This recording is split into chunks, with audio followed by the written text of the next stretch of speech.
Sir ਸਾਡੀ ਤਾਂ ਭਗਵੰਤ ਮਾਨ ਸਰਕਾਰ ਤੋਂ ਇਹੀ ਮੰਗ ਹੈ ਵੀ ਸਾਡਾ ਘਰ ਬਚਾਇਆ ਜਾਵੇ, ਸਾਨੂੰ ਇਨਸਾਫ ਦਿਵਾਇਆ ਜਾਵੇ। ਅਸੀਂ ਬੜੇ ਗਰੀਬ ਬੰਦੇ ਆ, ਸਾਡੇ ਕੋਲ ਇਸ ਤੋਂ ਇਲਾਵਾ ਕੁਝ ਨਹੀਂਗਾ, ਕੁਝ ਵੀ ਨਹੀਂਗਾ ਸਰ। ਅਸੀਂ ਝੂਠ ਨਹੀਂ ਮਾਰਦੇ, ਸਾਡੇ ਕੋਲ ਇਸ ਤੋਂ ਇਲਾਵਾ ਕੁਝ ਵੀ ਨਹੀਂਗਾ। ਸਾਡਾ ਕਾਰੋਬਾਰ, ਸਾਡਾ ਇਨਸਾਫ ਹੋਣਾ ਚਾਹੀਦਾ ਜੀ। ਅਸੀਂ ਤਾਂ ਉਜੜ ਗਏ ਜੀ, ਸਾਨੂੰ ਸਰਕਾਰਾਂ ਨੇ ਉਜਾੜ ਦਿੱਤਾ ਜੀ।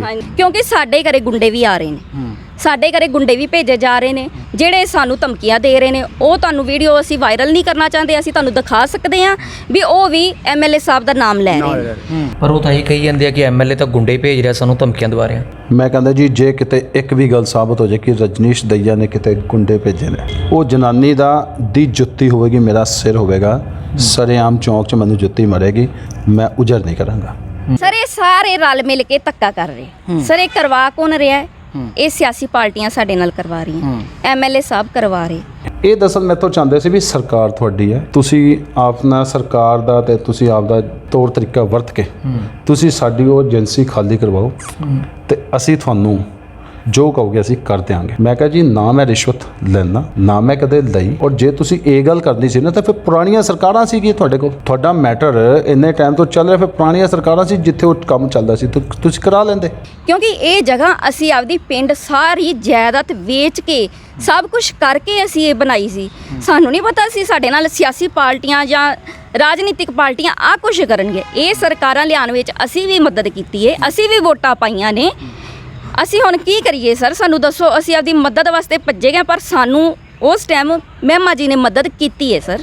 ਅਸੀਂ ਕਹਿੰਦੇ, ਅਸੀਂ ਖੁੱਲ੍ਹ ਕੇ ਕਹਿੰਦੇ, ਅਸੀਂ ਉਹਨਾਂ ਦਾ ਸ਼ੁਕਰੀਆ ਅਦਾ ਕਰਦੇ ਹਾਂ। ਅਸੀਂ ਇਹੋ ਦੱਸਣਾ ਚਾਹੁੰਦੇ ਹਾਂ ਕਿ ਜੋ ਵੀ ਸਾਡੇ ਨਾਲ ਇਹ ਕੁਛ ਹੋ ਰਿਹਾ ਹੈ, ਐਮਐਲਏ ਦਈਆ ਸਾਹਿਬ ਵੀ ਕਰਾ ਰਹੇ ਆ, ਉਹਨਾਂ ਦੇ ਸ਼ਹਿਰ ਹੀ ਸਭ ਕੁਝ ਹੋ ਰਿਹਾ ਜੀ। ਪਰ ਮੇਰਾ ਉਹਦੇ 'ਚ ਕੋਈ ਜਿਹੜੀ ਹੈਗੀ ਹੈ ਕੋਈ ਰੋਲ ਨਹੀਂ ਹੈਗਾ ਮੇਰੇ ਦਫ਼ਤਰ ਦਾ। ਇਹ ਫਲੈਕਸ ਬੋਰਡ ਕਿਹਦੇ ਸੀਗੇ, ਮਤਲਬ ਕਿਹਦੀ ਫੋਟੋ ਸੀਗੀ? ਉਹ ਸਰ ਰਜਨੀਸ਼ ਦਈਆ ਜੀ ਦੇ ਸੀ। ਹਰਨੇਕ ਮਹਿਮਾ ਨੇ ਵੀ ਉਸ ਏਜੰਸੀ ਦੇ ਉੱਪਰ ਲੱਗੇ ਤੁਹਾਡੇ ਜਿਹੜੇ ਪੋਸਟਰ ਆ, ਜਿਹੜੇ ਪੋਸਟਰ ਦਾ ਵਾਦ ਛਿੜਿਆ ਸੀ, ਹਰਨੇਕ ਮਹਿਮਾ ਨੇ ਵੀ ਲਾਈਵ ਹੋ ਕੇ ਆਪਣੇ ਫੇਸਬੁੱਕ ਪੇਜ ਤੇ ਉਹਨਾਂ ਪੋਸਟਰਾਂ ਨੂੰ ਪਾੜਿਆ। ਤੁਹਾਡੀ ਇਸ ਬਾਰੇ ਕੁਝ ਕਹਿਣਾ ਹੈ? ਹਰਨੇਕ ਮਹਿਮਾ ਕੌਣ ਹੈ? ਮੈਂ ਤਾਂ ਨਹੀਂ ਜਾਣਦਾ ਕੌਣ ਹੈ। ਮੈਂ ਤਾਂ ਇੱਕ ਗੱਲ ਕਹੀ ਹੈ ਕਿ ਜਿਸ ਦਿਨ ਮੇਰਾ ਫਲੈਕਸ ਬੋਰਡ ਮੇਰੀ ਆਪਣੀ ਜਗ੍ਹਾ ਤੇ ਕਿਤੇ ਲੱਗਾ ਹੋਏਗਾ, ਜਿਸ ਦਿਨ ਉਹ ਲਾਉਣਗੇ ਫਿਰ ਗੱਲ ਕਰਾਂਗੇ। ਦਿੰਦੇ ਉਹ ਸਾਨੂੰ ਸਗੋਂ ਹਰਾਸ ਕਰ ਰਹੇ ਨੇ, ਤੁਹਾਡੀ ਥਾਂ ਅਸੀਂ ਫਲਾਣੇ ਨੂੰ ਦੇ ਦਾਂਗੇ। ਕਦੀ ਕਿਸੇ ਦਾ ਨਾਮ ਸਾਨੂੰ ਨਹੀਂ ਪਤਾ ਉਹ ਸ਼ਹਿਰ ਦੇ ਕਿਹੜੇ ਬੰਦੇ ਕਦੀ ਕਿਸੇ ਦਾ ਨਾਮ ਲੈਂਦੇ ਸੀ, ਕਦੀ ਕਿਸੇ ਦਾ ਨਾਮ ਲੈਂਦੇ ਸੀ ਸਰ। ਉਹ ਸਾਨੂੰ ਅਸੀਂ ਤਾਂ ਉੱਥੇ 20 ਸਾਲ ਤੋਂ ਰਹਿ ਰਹੇ ਹਾਂ, ਅਸੀਂ ਹੀ ਉੱਥੇ ਕੰਮ ਕਰ ਰਹੇ ਸੀ। ਥੱਲੇ ਸ਼ੋਰੂਮ ਬਣਿਆ ਹੋਇਆ, ਪਿੱਛੇ ਵਰਕਸ਼ਾਪ ਬਣੀ, ਸਾਡਾ ਕਾਰਾਂ ਦਾ ਹੀ ਕੰਮ। ਉਸ ਔਰਤ ਦੇ ਵੱਲੋਂ ਇਲਜ਼ਾਮ ਲਾਇਆ ਗਿਆ ਤੁਹਾਡੇ ਉੱਪਰ ਕਿ ਤੁਸੀਂ ਧੱਕਾ ਕਰਵਾ ਰਹੇ ਹੋ ਸਾਰਾ। ਮੈਂ ਐਮਐਲਏ ਕਦੋਂ ਬਣਿਆ? 10 ਮਾਰਚ 2022। ਮੇਰੀ ਕਿੱਥੋਂ ਇਨਵੋਲਵਮੈਂਟ ਆ ਗਈ? ਨਹੀਂ ਮੇਰੀ ਦੱਸਣਾ, ਮੇਰੀ ਇਨਵੋਲਵਮੈਂਟ ਕਿੱਥੋਂ? ਕਿ ਤੁਸੀਂ ਆਪਦੀ ਗੱਲ ਲੈ ਕੇ ਉਹਨਾਂ ਕੋਲੇ ਗਏ ਨਹੀਂ, ਬੈਠੇ ਨਹੀਂ, ਕਿਹਾ ਨਹੀਂ ਕਿ ਸਾਡੀ ਜਗ੍ਹਾ, ਸਾਡਾ ਇਹਦੇ ਤੇ ਸਾਨੂੰ ਇਨਸਾਫ ਦਿਵਾਓ, ਕੋਈ ਗੱਲ ਨਹੀਂ ਕੀਤੀ ਐਮਐਲਏ ਦੇ ਨਾਲ? ਉਹਨਾਂ ਨੇ ਸਾਨੂੰ ਸੱਦਿਆ ਸੀਗਾ, ਅਸੀਂ ਗਏ ਸੀ ਸਰ ਉਹਨਾਂ ਕੋਲ, ਉਹਨਾਂ ਨੇ ਸਾਨੂੰ ਸੱਦਿਆ ਸੀ, ਅਸੀਂ ਗਏ ਸੀ। ਪਰ ਉੱਥੇ ਉਹਨਾਂ ਨੇ ਸਾਨੂੰ ਬਿਲਕੁਲ ਬੋਲਣ ਹੀ ਨਹੀਂ ਦਿੱਤਾ, ਸਾਨੂੰ ਦਬਾ ਦਿੱਤਾ ਗਿਆ। ਉੱਥੇ ਉਹਨਾਂ ਦੀ ਹੀ ਪਾਰਟੀ ਦੇ ਬੰਦੇ ਬੈਠੇ ਸੀ, ਸਿਰਫ ਗਏ ਕੌਣ ਸੀ? ਮੈਂ ਤੇ ਮੇਰੇ ਹਸਬੈਂਡ ਹੀ ਗਏ ਸੀਗੇ। ਇਹ ਬੀਬੀ 2-3 ਵਾਰੀ ਮੇਰੇ ਘਰੇ ਆਈ ਹਸਬੈਂਡ ਦੇ ਨਾਲ ਵੀ ਸਰ ਸਾਡੇ ਨਾਲ ਧੱਕਾ ਹੋਇਆ। ਮੈਂ ਕਿਹਾ ਵੀ ਜੇ ਤੁਹਾਡੇ ਨਾਲ ਧੱਕਾ ਹੋਇਆ ਤਾਂ ਕੋਈ ਨਹੀਂ, ਇਨਸਾਫ ਕਰਾਂਗੇ, ਇਨਸਾਫ ਹੋਵੇਗਾ। ਮੈਂ ਮੇਰੇ ਹਲਕੇ ਦੇ ਵਿੱਚ ਨਾ ਤਾਂ ਕਿਸੇ ਨੂੰ ਧੱਕਾ ਕਰਨ ਦਿਆਂਗਾ ਔਰ ਨਾ ਹੀ ਮੈਂ ਹੋਣ ਦਿਆਂਗਾ। ਅਸੀਂ ਕਿਹਾ ਵੀ ਚਲੋ ਆਪਦੇ ਘਰ ਦਾ ਗੁਜ਼ਾਰਾ ਕਰਨ ਵਾਸਤੇ ਅਸੀਂ ਉਹ ਜਗ੍ਹਾ ਰੈਂਟ ਤੇ ਦੇ ਦਿੰਨੇ ਆ। ਜਦੋਂ ਇਹਨਾਂ ਨੇ ਰੈਂਟ ਤੇ ਲਈ, ਇਹ ਬਹੁਤ ਭਰਪੀ ਸੀਗੇ, ਬਹੁਤ ਸਾਡੇ ਨਾਲ ਵਧੀਆ ਗੱਲਾਂ ਕਰਦੇ ਸੀ। ਸੀਗਾ ਚਲੋ ਸਾਡੀ ਰੋਟੀ ਦਾ ਗੁਜ਼ਾਰਾ ਵਧੀਆ ਚੱਲਣ ਲੱਗ ਜਾਏਗਾ। ਮੈਂ ਅੱਜ ਵੀ ਤਿਆਰ ਹਾਂ ਇਹ ਦੋਨਾਂ ਪਾਰਟੀਆਂ ਦੇ ਵਿੱਚ ਬੈਠਣ ਨੂੰ, ਭਾਵੇਂ ਆਪਦੇ 2 ਬੰਦੇ ਲਿਆਉਣ, ਭਾਵੇਂ 200 ਬੰਦੇ ਲਿਆਉਣ, ਦੋਨੋਂ ਪਾਰਟੀਆਂ ਦੇ ਵਿਚਕਾਰ ਮੈਂ ਅੱਜ ਵੀ ਬੈਠਣ ਨੂੰ ਤਿਆਰ ਹਾਂ। ਕੋਈ ਉਹਨਾਂ ਦਾ ਬੋਰ ਨਹੀਂ ਹੋਣ ਦੇਣਾ, ਕੋਈ ਅਸੀਂ ਇੰਟਰਲੋਕਿੰਗ ਟਾਈਲਾਂ ਨਹੀਂ ਲੱਗਣ ਦੇਣੀਆਂ, ਕੋਈ ਅਸੀਂ ਬਾਥਰੂਮ ਨਹੀਂ ਬਣਨ ਦੇਣੇ। ਅਸੀਂ ਦੋਵੇਂ ਜੀ ਉਹਨਾਂ ਦੇ ਘਰੇ ਜਾ ਕੇ ਕਹਿ ਕੇ ਆਏ ਆ। ਕਿੰਨਾ ਦੇ? ਐਮਐਲਏ ਸਾਹਿਬ ਦੇ ਅਸੀਂ ਘਰੇ ਜਾ ਕੇ ਕਹਿ ਕੇ ਆਏ ਆ ਵੀ ਅਸੀਂ ਇਹ ਕੁਝ ਨਹੀਂ ਲੱਗਣ ਦੇਣਾ, ਕੁਝ ਨਹੀਂ ਹੋਣ ਦੇਣਾ। ਉਹ ਸਾਨੂੰ ਕਹਿਣ ਲੱਗ ਪਏ ਤੁਸੀਂ ਬੇਵਕੂਫ ਹੋ, ਤੁਹਾਨੂੰ ਸਮਝ ਨਹੀਂ ਲੱਗਦੀ, ਇਹ ਹੈ ਉਹ ਹੈ, ਬਹੁਤ ਕੁਝ ਬੋਲੇ। ਡੀਡ ਨੂੰ ਹੀ ਜਾਲੀ ਦੱਸਦਾ ਵੀ ਇਹ ਵਕਫ ਬੋਰਡ ਜਾਲੀ ਬਣਾਈ ਫਿਰਦੀ ਆ। ਉਹ ਮੈਂ ਜੱਜਮੈਂਟ ਪੜ੍ਹੀ ਹੈ, ਜੱਜਮੈਂਟ ਦੇ ਵਿੱਚ ਕੋਰਟ ਨੇ ਉਹਨਾਂ ਨੂੰ ਕਿਹਾ ਵੀ ਫਿਰ ਠੀਕ ਹੈ ਤੁਸੀਂ ਆਪਦੀ ਮਾਲਕੀ ਪ੍ਰੂਵ ਕਰੋ। ਇਹਨਾਂ ਤੋਂ ਕਿਤੇ ਉਹ ਮਾਲਕੀ ਪ੍ਰੂਵ ਹੋਈ ਨਹੀਂ। ਸਾਨੂੰ ਕਹਿ ਰਹੇ ਤੁਹਾਡੇ ਅਰੈਸਟ ਵਾਰੰਟ ਆਏ ਹੋਏ ਨੇ। ਅਸੀਂ ਉਹਨਾਂ ਨੂੰ ਉੱਥੇ ਹੀ ਕਿਹਾ ਸਾਨੂੰ ਇੱਕ ਵਾਰੀ ਸਾਡੇ ਅਰੈਸਟ ਵਾਰੰਟ ਆਏ ਨੇ, ਸਾਨੂੰ ਵੀ ਅਰੈਸਟ ਵਾਰੰਟ ਦੀ ਕਾਪੀ ਦੇ ਦਿਓ। ਸਰ ਉਹ ਉੱਥੇ ਸਾਨੂੰ ਕਹਿ ਰਿਹਾ ਹੈ ਵੀ ਇਹ ਅਰੈਸਟ ਵਾਰੰਟ ਮੈਂ ਐਸਐਚਓ ਨੂੰ ਭੇਜ ਦਿਨਾ, ਸਮਾਨ ਤੁਹਾਡਾ ਚੱਕ ਕੇ ਬਾਹਰ ਮਾਰੇਗਾ ਤੇ ਤੁਹਾਨੂੰ ਅਰੈਸਟ ਵਾਰੰਟ ਦਿਖ ਜਾਣਗੇ। ਕਹਿੰਦੇ ਆ ਕਿ ਅਸੀਂ ਐਮਐਲਏ ਦੇ ਕੋਲੇ ਗਏ, ਉਹਨਾਂ ਦੇ ਕੋਲੇ ਜਦੋਂ ਜਾ ਕੇ ਗੱਲ ਸ਼ੁਰੂ ਕੀਤੀ, ਐਮਐਲਏ ਨੇ ਪੈਂਦੀ ਸੱਟ ਕਿਹਾ ਕਿ ਤੁਹਾਡੇ ਤਾਂ ਅਰੈਸਟ ਵਾਰੰਟ ਨਿਕਲੇ ਹੋਏ ਆ, ਬਹੁਤ ਜਲਦੀ ਐਸਐਚਓ ਨੇ ਤਾਂ ਤੁਹਾਡਾ ਸਮਾਨ ਚੱਕ ਕੇ ਬਾਹਰ ਸੁੱਟ ਦੇਣਾ।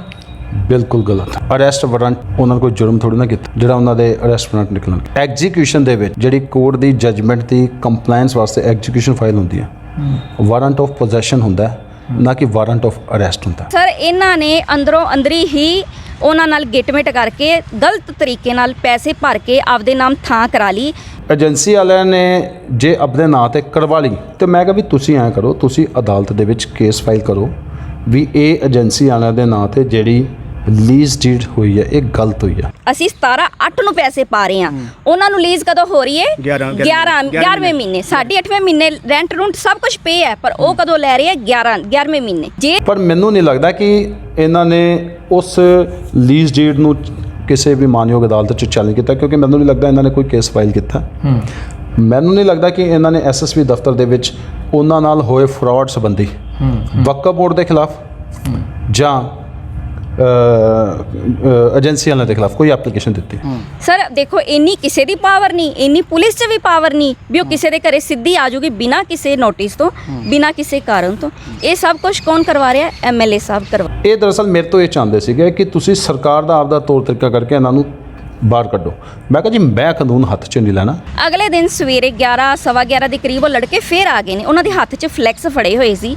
ਮੈਂ ਉੱਪਰ ਆਪਣੇ ਘਰੇ ਕੱਪੜੇ ਧੋ ਰਹੀ ਹਾਂ, ਮੈਂ ਆਵਾਜ਼ ਮਾਰੀ ਏ ਵੀ ਕੀ ਕਰਨ ਆ ਰਹੇ ਹੋ? ਸਿੱਧਾ ਹੀ ਪੌੜੀਆਂ ਚੜ੍ਹ ਰਹੇ ਸਰ। ਉਹ ਵੀ ਦੋਨਾਂ ਪਾਰਟੀ ਨੂੰ ਉਹ ਜਿਹੜਾ ਵੀ ਉਹ ਮੈਂ ਉਹਨਾਂ ਨੂੰ ਖੁੱਲੀ ਛੁੱਟੀ ਦਿੰਦਾ, ਜਿਹੜੇ ਮਰਜ਼ੀ ਪਤਵੰਤੇ ਸੱਜਣ ਨੂੰ, ਜਿਹੜੇ ਮਰਜ਼ੀ ਅਹੁਦੇਦਾਰ ਨੂੰ, ਜਿਨ੍ਹਾਂ ਨਾਲ ਉਹਨਾਂ ਦੀ ਤਸੱਲੀ ਹੁੰਦੀ ਆ ਉਹਨਾਂ ਨੂੰ ਲਿਆਉਣ। ਮੈਂ ਬੈਠਣ ਨੂੰ ਤਿਆਰ ਹਾਂ। ਮੇਰਾ ਕੰਮ ਹਲਕੇ ਦੇ ਲੋਕਾਂ ਦੀਆਂ ਸ਼ਿਕਾਇਤਾਂ ਸੁਣਨਾ। ਦੋਵੇਂ ਪਾਰਟੀਆਂ ਕਹਿ ਰਹੇ ਆ, ਤੁਸੀਂ ਕਹਿ ਰਹੇ ਹੋ ਸਾਡੀ ਜਗ੍ਹਾ, ਉਹ ਕਹਿ ਰਿਹਾ ਸਾਡੀ ਵੀ ਜਗ੍ਹਾ, ਕਿਉਂਕਿ ਉਹ ਕਹਿੰਦੇ ਅਸੀਂ ਵੀ ਪੈਸੇ ਭਰੇ ਆ, ਲੀਜ਼ ਸਾਡੇ ਕੋਲੇ ਆ।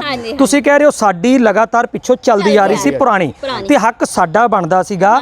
ਅਸੀਂ ਫੀਸ ਉਹਨਾਂ ਤੋਂ ਪਹਿਲਾਂ ਭਰੀ ਤੇ ਉਹਨਾਂ ਦਾ ਹੱਕ ਬਾਅਦ ਚ ਬਣਦਾ ਸੀ। ਤੁਹਾਡੇ ਕੈਮਰੇ ਦੇ ਸਾਹਮਣੇ ਕਹਿਣਾ, ਲੋਕਾਂ ਦੇ ਸਾਹਮਣੇ ਕਹਿਣਾ, ਇਹਦੇ ਨਾਲ ਮਸਲਾ ਨਹੀਂ ਹੱਲ ਹੋਣਾ। ਸ੍ਰੀ ਹਰਨੇਕ ਮਹਿਮਾ ਆਏ ਨੇ, ਉਹਨਾਂ ਦੇ ਵੱਲੋਂ ਲਾਈਵ ਹੋਇਆ ਗਿਆ ਬਕਾਇਦਾ ਛੱਤ ਦੇ ਉੱਪਰ ਜਿਹੜੇ ਫਲੈਕਸ ਦਾ ਵਿਵਾਦ ਸੀਗਾ, ਉਸ ਫਲੈਕਸ ਨੂੰ ਸ਼ਾਇਦ ਪਾੜਿਆ ਵੀ ਗਿਆ। ਕੀ ਲੱਗਦਾ ਕਿ ਉਹ ਕਿਸਾਨ ਯੂਨੀਅਨ ਤੁਸੀਂ ਬੁਲਾਈ ਸੀ, ਉਹ ਆਏ ਸੀ, ਜਾਂ ਤੁਹਾਡੀ ਮਦਦ ਡਾਇਰੈਕਟ ਕਰ ਰਹੇ ਆ?